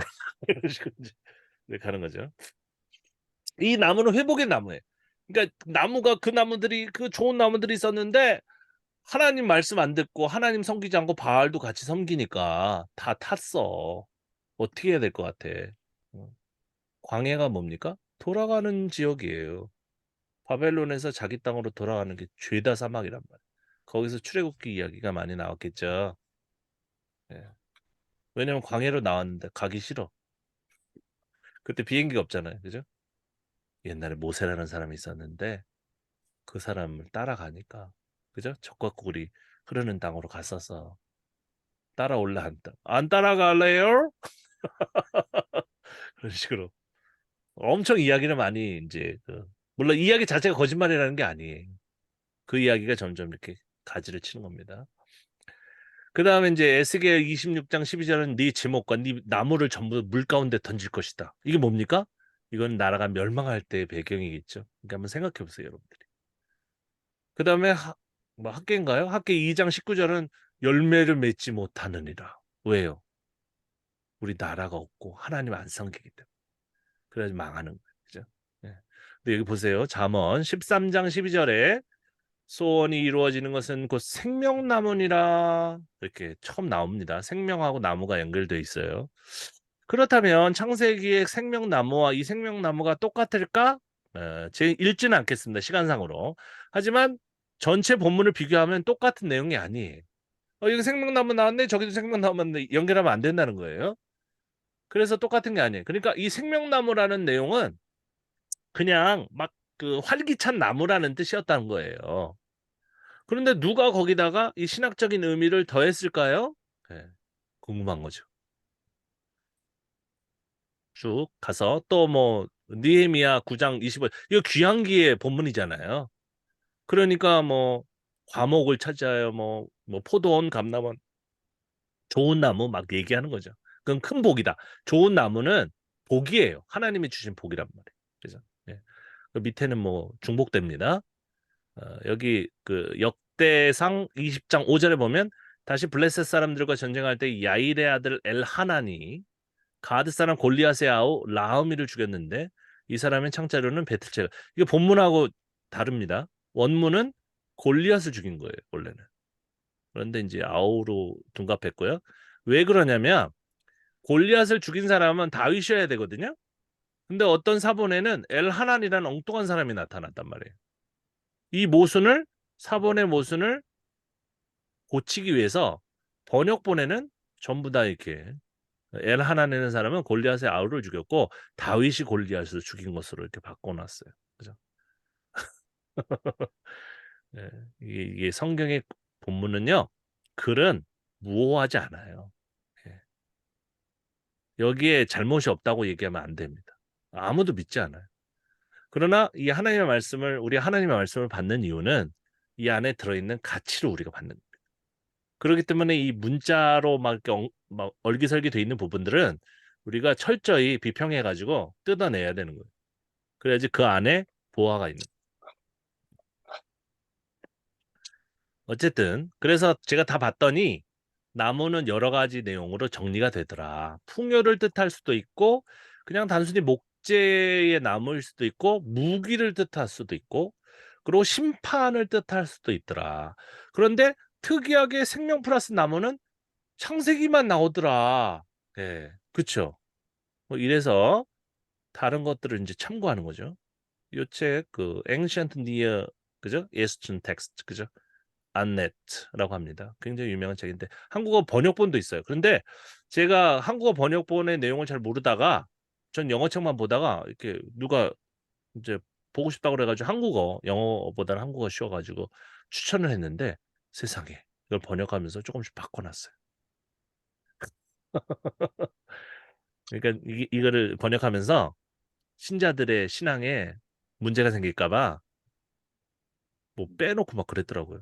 자세히도 보지 않았어요. '이건 잘못됐구나 번역이.' 그래서 보지 않았는데 요런 내용에 보면 요런 그 논문도 있어요. The Tree of Life 생명의 나무. 논문도 하나 있는데 여러분도 한번 찾아보시기 바랍니다.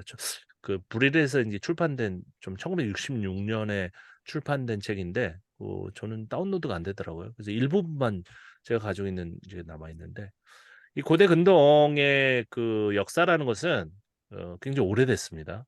사실은 그 상고 시대 그다음에 그 뭐죠 족장 시대보다 훨씬 더 오래됐어요. 그런데 1500년 이상을 갖다 걸쳐 가지고 조금씩 형성됐기 때문에 성경은 뭐 500년 전으로 인제 형성됐지만은 그래서 뭐 이런 이야기들이 조금씩 변화했습니다. 이것도 사본이 있어요, 얘네들도. 그래서 쪼끔 이야기들이 서로 다르고 그렇지만 이 생명나무는 음 이 고대 근동에서 먼저 있었던 개념이에요, 생명나무. 그리고 그것을 종교적인 개념으로 사용했어요. 어. 하나의 기준의 개념으로 사용했던 것은 성경이 먼저가 아니라 이 고대 근동의 문화입니다. 문학입니다. 그래서 그런 내용이나 그러니까 창세기에서 그 창세기를 기록한 사람들이 뭐 대충 한 500년 이후에 그 이야기를 알고 있었겠죠. 전래된 이야기를 알고 있었는데 그걸 성경에 집어넣은 의도가 중요한 거예요. 그죠? 예. 여기는 다른 신들과 연관해서 이 생명나무의 이야기를 사용했지만 이 창세기를 기록한 사람은 기준이 필요한데 기준에 관한 이야기가 필요하단 말이에요. 그래서 원래 있었던 이야기를 갖다가 이렇게 딱 차용해 가지고 거기다 갖다 박아 놓고 이것이 바로 생명나무가 미끼이자 하나님의 율법의 상징이 되는 거죠. 그죠? 예. 우리가 어 기독교인으로서 개신교인으로서 신앙생활을 잘하게 만드는 미끼이자 상징은 뭡니까 지금 현대에 있어서? 우리 성공 아닐까요? 성공. 그죠? 여러분들이 주일 성수 잘하시면은 성공하게 되는 거죠. 그죠? 조용기 목사님에게 있어서 그 기준과 미끼는 뭐였냐면 건강이었어요, 건강. 네. 그러니까 아무리 신앙생활을 잘하더라도 갑자기 큰 병에 걸리면 그 사람은 신앙이 없는 거예요. 왜냐면 건강해야 되기 때문에. 생명나무 똑같은 메커니즘이에요. 근데 그렇게 사람들을 겁줄 필요가 있을까? 착한 사람도 병들어 죽기도 하잖아요. 그럼 그런 사람들은 죄인으로 이렇게 치부하고 신앙이 없는 사람으로 치부해 버리면 그 사람들에게 상처가 되지 않을까? 그것이 이제 제가 가졌었던 질문이었고요. 이런 어떤 비평을 하면서 저는 답을 찾은 거죠, 나름대로. '그렇게 하지 말자.' 그죠? 고대 근동에서 가져온 이야기이기 때문에 생명나무 자체가 중요한 게 아니다. 그것을 예수 그리스도로 해석하지 마라. 어? 예. 길가메시예요. 아시죠? 길가메시 서사시에 적혀 있습니다. 이 영어로 된 건 그 부분을 해석한 거고요. 예. 굉장히 방대한 내용이에요. 이 성경보다도 훨씬 원대한 이야기예요. 우주를 다루고 있어요. 우주 코스모스. 예. 그러니까 이 스케일이 우리 성서가 오히려 좁아요. 음.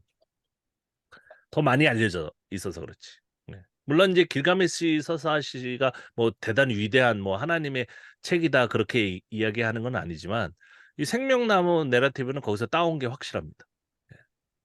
그래서 정리를 하자면 이 나무라는 개념이 목재에서 무기라는 개념 또 뭐 풍요라는 개념, 심판의 개념으로 사용되면서 하나의 우리 미끼이자 하나의 그 율법의 어떤 상징으로서의 생명나무의 개념도 나타난 거죠.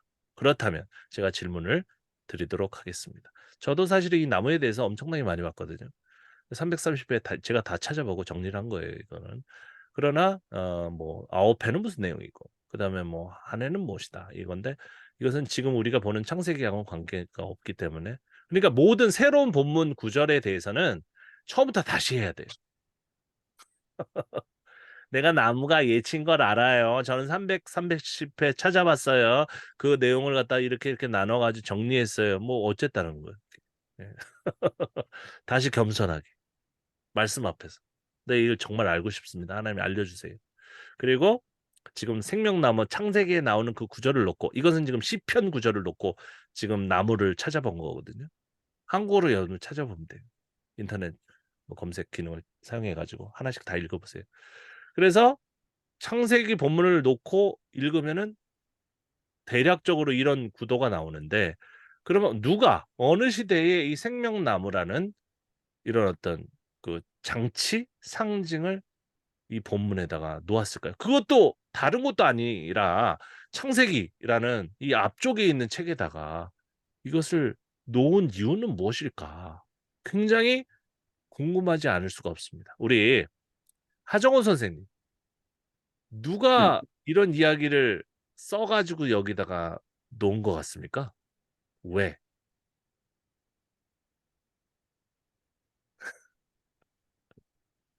네, 한번 잘 생각해 보세요. 네. 자, 우리 김성환 선생님은 왜 이런 이거 먹으면 죽어, 먹으면 쫓겨나는 거야? 이걸 왜 썼을까요? 왜? 그 성전을 갖다가 이렇게 묘사를 해놓고 성전 안에서 이렇게 잘 있으면은 예배 드리고 그러면은 우리가 영원히 잘 살 수 있다 이렇게 얘기하면 좋은데 왜 나무일까요? 하필 나무 안 생각해 보셨어요? 왜 하필 많은 그런 재료 중에서 나무를 선택했을까요? 어떻게 생각하십니까? 생각이 없네요. 네? 생각이 없네요. 예. 제가 생각할 때는 이 성전 그 재건이죠, 재건. 성전이 이미 무너진 이유일 것 같고요. 이 이야기가 여기 자리 잡힌 것은 창세기 전체가 그랬다는 게 아니에요. 이 생명나무란 개념이 여기 들어온 것은 왜냐하면은 그 본문 자체가 포로기 이후에 대부분 집대성 됐다고 보면 들어왔겠죠. 그 이후에 이 내용도. 그런데 만약에 그 예루살렘 그 성전이 재건된 다음에 이 이야기가 쓰여졌다면은 오히려 어떤 하나의 하나님이 만들어 놓은 지역으로 들어오는 이야기가 나왔을 것 같아요. 어. 근데 이 이야기는 거꾸로잖아요. 그죠? 하나님이 좋은 데를 만들었는데 니네들이 나갔다. 어. 그런 얘기지 않습니까? 그런데 이 나가긴 나갔는데 그 지역 자체는 굉장히 또 긍정적으로 생각하고 있어요. 에덴 동산을. 그래서 제가 개인적으로 내린 그런 결론은 뭐냐면 국가 패망과 그다음에 포로기 전환기 사이에 이 이야기가 여기 들어왔을 거라고 생각합니다. 왜냐면 나라가 팍상 망했잖아요. 그래서 사람들이 밖으로 나가게 됩니다. 이제 그런 개념만 있다면 그 지역이 좋은 지역은 아니에요. 망한 지역인데 뭐가 좋습니까? 근데 나중에 어느 정도 시간이 지난 다음에 그걸로 다시 돌아와야 되는 시대가 됐단 말이에요. 근데 그 지역은 아직까지는 그 재건은 안 됐어요. 그죠? 그래서 돌아가는 차원에서 돌아가야만 한다는 이야기를 더욱더 강화시키는 개념으로 이 생명나무 개념이 나타났다고 생각합니다. 하지만 돌아가질 못하잖아요. 그죠? 돌아갈 수 없잖아요. 이미 쫓겨났기 때문에. 그죠? 그래서 만약에 재건이 된 다음에 이 이야기를 넣었다면은 또 이야기가 서로 맞지 않기 때문에 나라가 멸망한 다음에 이 이야기가 만들어졌다고 저는 그렇게 추측해요. 그렇게 생명나무. 네. 그래서 이걸 가지고 예수님 얘기를 하는 것은 좀 나중에 하셔도 되고 만약에 이 이야기를 예수님 이야기로 연결해서 설교를 하시려고 하면은 저는 그렇게는 얘기할 수 있을 것 같아요. 우리가 신라곤이라는 것은 그죠? 예, 하나의 구조다. 그 구조에서 떠나온 것을 얘기한다. 그래서 이스라엘 사람이 이 이야기를 구성했을 때는 그 구조로 다시 돌아오기를 악망하면서 바라보면서 그죠? 그러지 못하고 그 바벨론이라는 지역에서 그 만족하고 있는 사람들을 바라보면서 아마 구성하지 않았을까 그렇게 생각한다. 그렇다면 우리가 마땅히 존중하고 그 안에 속해야 되는 그 구조는 무엇인가? 대한민국인가? 아니면 이 세계라는 바운더리인가? 아니면 우리의 가족인가? 예. 우리의 사회인가? 우리의 학교인가? 한번 생각해 보세요. 예. 얼마나 그것을 열망했으면은 거기서 쫓겨난 것을 끊임없이 그리워하도록 이 이야기를 여기 끌어들여서 여기에다 적어 놓았을까요? 예. 여러분들에게 있어서의 그 에덴 동산은 어디입니까? 여러분들에게 있어서의 생명나무는 무엇입니까? 이렇게 좀 질문을 던지는 것으로 좀 마무리를 이제 할 수도 있을 것 같아요. 한번 그러니까 이것을 가지고 제일 안 좋은 것은 우리 죄인이기 때문에 여기서 신랑원 했으니까 그죠? 예수님 믿으세요. 그럼 예수님이 생명나무예요. 이렇게 간단히 처리하는 것 같은데 그것도 은혜는 됩니다. 사실은 은혜는 됩니다. 자, 제가 여러분들이 이제 올려주신 것을 이제 급하게 보고 좀 어떻게 보면은 좀 더 많이 준비해 가지고 뭐 나름대로 제 생각을 얘기해야 되는데 여러분들 의견을 또 마지막으로 들어보고 또 마무리를 하도록 하겠습니다. 우리 김성환 우리 선생님께서는 이런 비평적인 방법에 대해서 조금 어떻게 생각하십니까?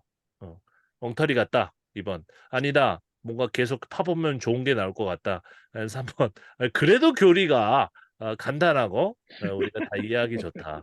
왜냐면 교리는 벌써 굉장히 긴 시간 동안 우리들에게 이제 가르쳐 왔잖아요. 그러니까 굉장히 좋거든요. 어떻게 생각하시는지 또 질문이 있으시면 질문하셔도 되고요. 말씀을 들어보도록 하겠습니다. 일단 그 제가 한 5시쯤에 올렸는데 이 네. 1시간 안에 이런 방대한 자료를 검색하시고 하셨다는 게 아닙니다. 저는 네, 뭐 네, 저는 뭐 부족합니다. 네. 상상이 안 되는데 근데 이제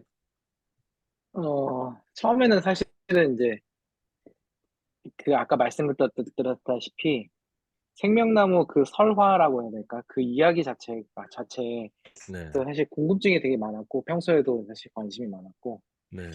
그래서 원래는 다른 주제를 생각했었는데 이제 하다 보니까 이제 시간이 안 돼가지고 네. 요렇게 간단한 주제로 이제 했는데 이제 하면서 나무라는 단어 이제 330회 그렇게 연구하시는 것들은 이제 몇 번 보긴 했었는데 네. 그럴 필요성이 있구나 이런 것들을 좀 다시 한번 깨닫게 된 것 같고 예. 아 섣부른 어떤 교리적 설교 굉장히 주의해야겠구나 아니, 뭐 제가 이런 교리를 무시한다고 오해하시면 안 돼요. 교리는 짧은 시간 동안에 그 큰 효과가 있습니다. 큰 효과가 있어요. 근데 예수님이 중요하다는 사실을 갖다가 우리가 또 예수님 믿는 사람들이니까 그건 전하는 데는 교리만 한 게 없어요. 그런데 이제 제가 말씀드리는 거는 본문은 얘기하지 말아라. 본문을 끌어들이면은 여러 가지 복잡한 효과들이 이제 나타납니다. 그래서 에덴 동산 그 저기 선악과 얘기하면서 예수님 믿으세요. 그러면 많은 오해들이 생겨요. 우리는 교회에 이제 적응이 된 사람들이기 때문에 그런 오해가 없는데 안 믿는 사람들이 딱 들으면 되게 이상하다고 생각해요. 그러니까 예를 들어서 안식일도 마찬가지예요. 하나님이 다 창조를 마치시고 안식하셨다 그러면은 중국 사람들은 죽었다는 소린가? 뭐 이렇게 오해하는 경우가 있는 것처럼 안식이라는 단어가 중국어에서는 죽었다는 뜻으로도 이해될 수 있거든요. 우리는 전혀 생각하지 못하는 이상한 생각들이 이제 머릿속에 납니다. 그래서 교리는 이제 교리의 영역으로 놔두고 우리는 이 본문이 누구에 의해서 어느 시대에 왜 여기에 자리를 잡았는지 알아야 되겠다는 거죠. 최대한. 우리의 추론을 통해서 그리고 여러 자료나 우리의 어떤 스터디를 통해서 그걸 알아야 되겠다는 거예요. 그걸 알고 나서 또 교리 교육을 또 진행하시는 것은 아무것도 모르고 그냥 교리만 계속 예수님 얘기만 하고 설교만 하는 것과 엄청난 차이가 있다고 생각하거든요, 저는. 네. 예수전도단 저는 개인적인 성향하고 맞지 않지만 뭐 찬양하고 기도하고 그런 건 다 좋다고 생각해요. 하지만 아무것도 모르고 그냥 뭐 예수님 얘기만 하고 그냥 어떻게 보면 하나님께서 지금 하시는 말씀이 무엇인지 그 듣게 하잖아요. 그건 너무 좀 부족하다.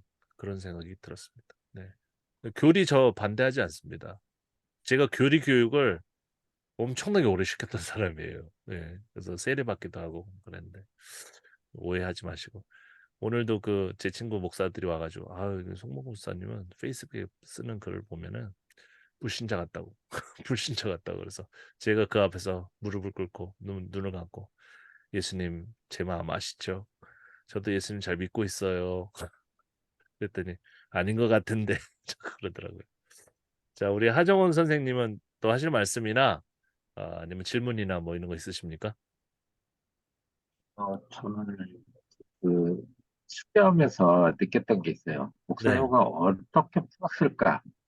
제가 네, 이제 이거 창세기를 찾다 보니까 창세기를 다 읽어야 되고 네, 몇 번씩 중에 네, 어떤 걸 찾아야 될지 그리고 목사님이 쓰셨던 거는 좀 피해가고 싶었었고 네, 그리고 또 그 와중에서 이걸 찾다 보니까 이제 또 제가 만약에 기독교인이 아니었었다면 네, 하는 질문을 한번 할까 그런 생각들을 이렇게 접목하게 되고 목사님이 쓴 글을 보면서 풀어나가는 걸 보면서 네, 아 이렇게도 풀 수 있구나 그 약간의 흉내 아닌 흉내 비슷한 그런 부분을 좀 접목시켰던 것 같아요. 근데 네, 시간이 너무 오래 걸린 것 같아요. 제가 맞아요. 그래서 솔직하게 얘기해서 목요일 날부터 성경 읽기 시작해서 네, 정리하고 어떤 주제에서 말씀을 찾을까 뭐 이렇게 하다 보니까 이게 정신이 없더라고요. 한마디로 주일날도 막 7시 반에 교회 가갖고 예배드리고 와서 또 이거 네, 숙제하고 완성을 하는데도 더 이상 네, 많은 얘기를 하고 싶었지만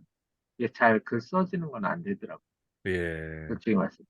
맞아요. 그리고 이제 좋았던 거는 네, 시각들 여러 다르게 볼 수 있는 그 견해들 이런 것들을 와 이렇게도 볼 수 있구나. 네, 이게 하나의 틀에 맞춰진 저도 YM 출신이잖아요. 이게 참 네, 난감한 적이 되게 많았거든요. 예, 한마디로 네, 뭐 10에는 있었지만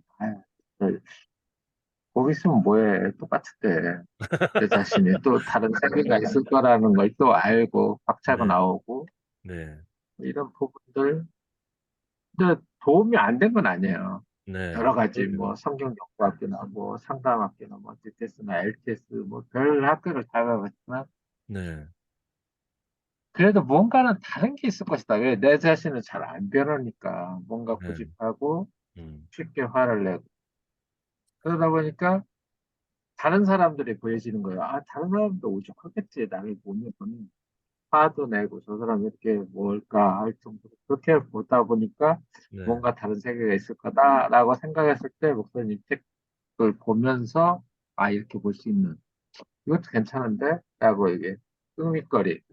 저 네. 사실 저도 교리 공부는 조금 했어요. 우리 다 전에 사람들이 칼빈 교리에 영향을 좋아갖고, 받았죠. 네. 문병호 목사님 아시죠? 그 교수. 네네네, 잘 알고 있어요. 네. 네, 기독교 강요 뭐 이렇게 그분 책자도 많이 읽고 그분 강의도 들어보고 네. 그러다 보니까 교리가 어떻고 뭐 이렇게 얘기를 하는 거 보는데 그분도 거의 교리에 빠지신 분, 연구가 정도 되는 것 같아요. 교리에 이렇게 빠졌다. 네. 단순하고 심플하고 정확하게 딱 말하기에는 네. 정리하고 이런 거는 참 좋은 것 같아요. 그럼요. 네. 그렇지만 제가 딱 이렇게 완벽하게 뭐 딱딱 정해진 삶으로 살 수 있는 부분은 아니고 그게 네. 쉽지 않고 그런 부분에서 뭔가 다른 게 없을까? 네. 또 흥미로움을 항상 또 새로운 걸 찾아가거든요. 어디 네. 있다가도 또 다른 데가 그런 유형이기 때문에 근데 목사님 보니까 그 비평적으로 볼 수 있는 아 이건 다른 시각이고 좀 네. 더 깊이가 있다.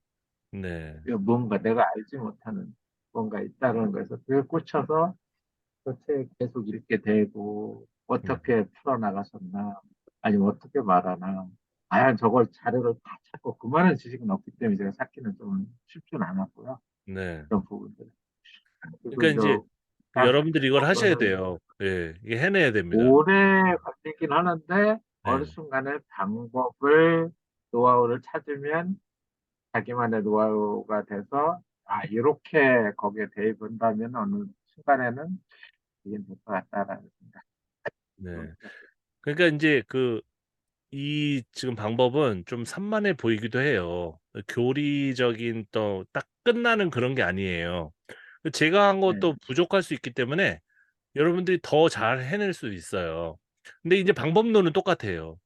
그러니까 내가 그래서 나무다. 그러면 성경에 나오는 나무의 관계에 대한 그 해석 그 의도를 내가 다 알아야 되겠다. 그런 꿈을 가져야 돼요. 내가 다 해내야 되겠다. 그 전에는 내가 나무에 대한 어떤 설교를 못 한다 나는 나무에 대해서 얘기할 어떤 자격이 없다. 이렇게 생각하셔야 돼요. 근데 그럼 백과사전 같은 거 없나요? 안 돼 있어요. 이렇게 해놓은 게 없어요. 지금 우리는 이 시간을 통해서 나무에 대해서 되게 중요한 정보를 알게 됐습니다. 나무가 일반적인 나무로 쓰인 게 아니라 풍요를 뜻하는 나무로 사용되다 그죠? 때로는 무기 재료로 사용되다가 그죠? 그것이 하나님의 심판의 어떤 개념을 설명하는 데 사용되다가 그다음에 다시 귀환하는 그죠? 거의 귀환기입니다, 이거는.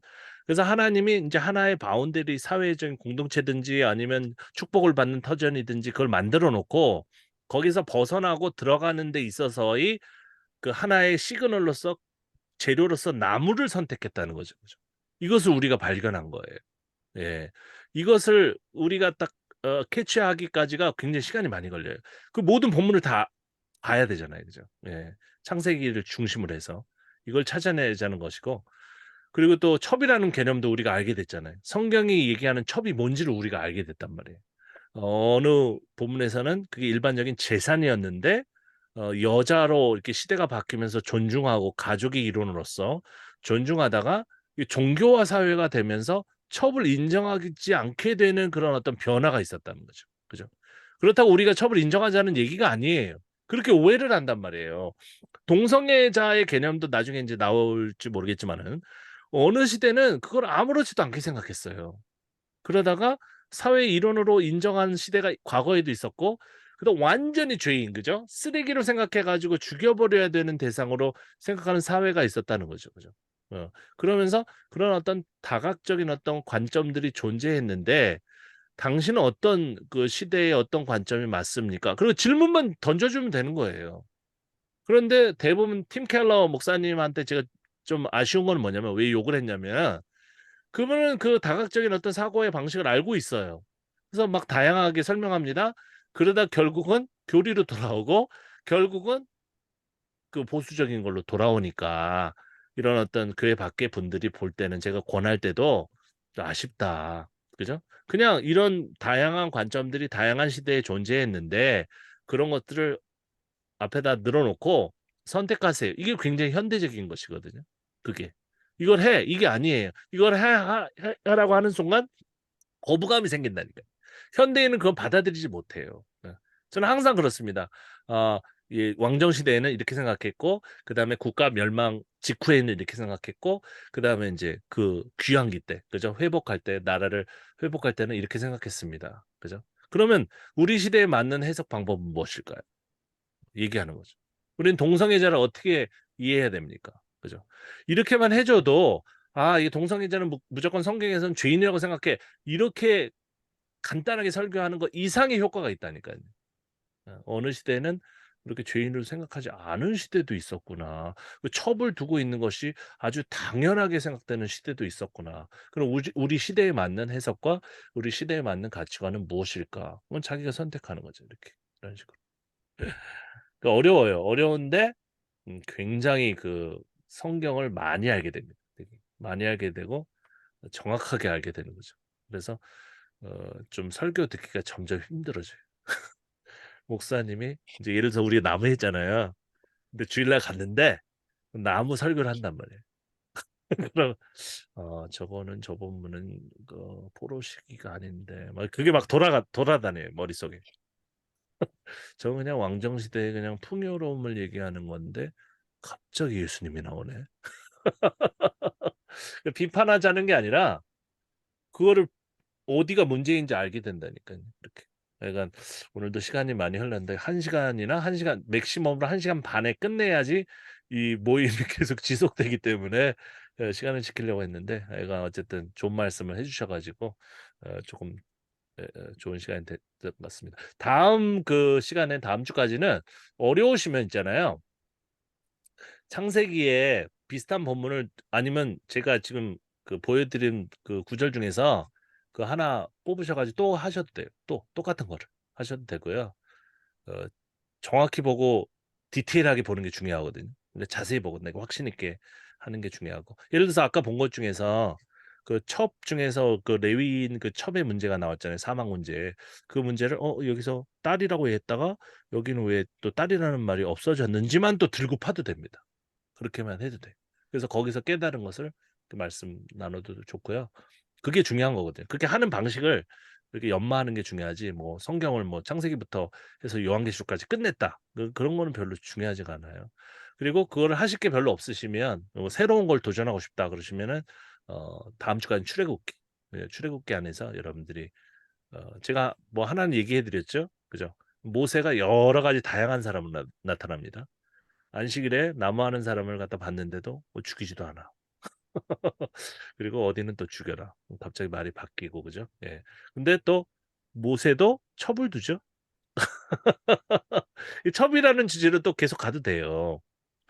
이 첩을 뒀는데 하나님이 벌을 주기는커녕 어떻게 해요? 그걸 욕한 사람을 벌 주잖아요. 이것은 무슨 의미일까? 어느 시대의 사람이 이런 이야기를 완성했을까? 그죠? 굉장히 궁금해지지 않습니까? 시대하고 이 해석이 연결되면 엄청나게 그냥 잠을 못 자요. 너무 궁금해가지고. 그래서 그 본문을 계속 보는 거예요. 보고 이 단어가 나온 거 다 찾아보고 이렇게. 예.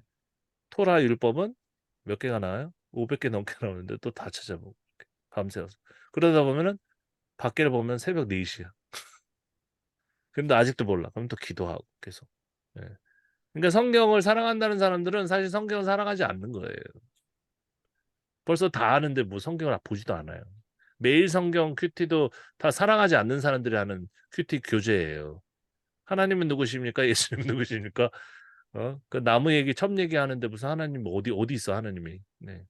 어쨌든 여기까지 마무리하겠습니다. 하여간 제가 부족한데도 하여간 잘 들어주셔서 감사드리고요. 저를 바라보고 제 방법을 바라보고 제 내용을 듣는 게 아니라 여러분이 그 성경을 하나의 개념을 가지고 들고 파야 된다는 거예요. 그래서 제가 리좁스키 사전이라는 게 있어요.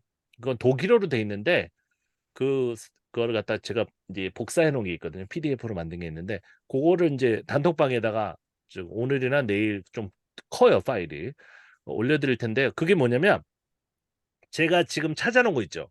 그래서 나무 하면은 무슨 구절 무슨 구절 무슨 구절 이렇게 관계가 있는 것끼리만 너무 먼 것은 다 제외하고 그거를 사전으로 해놓은 게 있어요. 독일 사람이 옛날에. 예. 그래서 그거를 갖다가 보시면 어떤 단어 이렇게는 뭐 어느 내용이 나온다. 약간 히브리어나 이런 어떤 알파벳 같은 것 좀 읽으셔야 될 필요가 있는데 한번 어떤 책인지 한번 제가 드릴 테니까 보십시오. 그리고 아까 아네트 있죠. 그죠? 고대 근동 그것도 제가 책을 가지고 있으니까 한번 관심 있으시면 영어로 돼 있는 책하고 제가 한국어 책도 좀 스캔을 해놨는지 모르겠습니다. 그것도 한번 올려드릴 테니까 한번 보시기 바랍니다. 예, 너무 수고 많이 하셨고 그럼 다음 주에 또 새로운 것을 가지고 또 한번 같이 고민해 보도록 하겠습니다. 네. 네, 감사합니다. 감사합니다.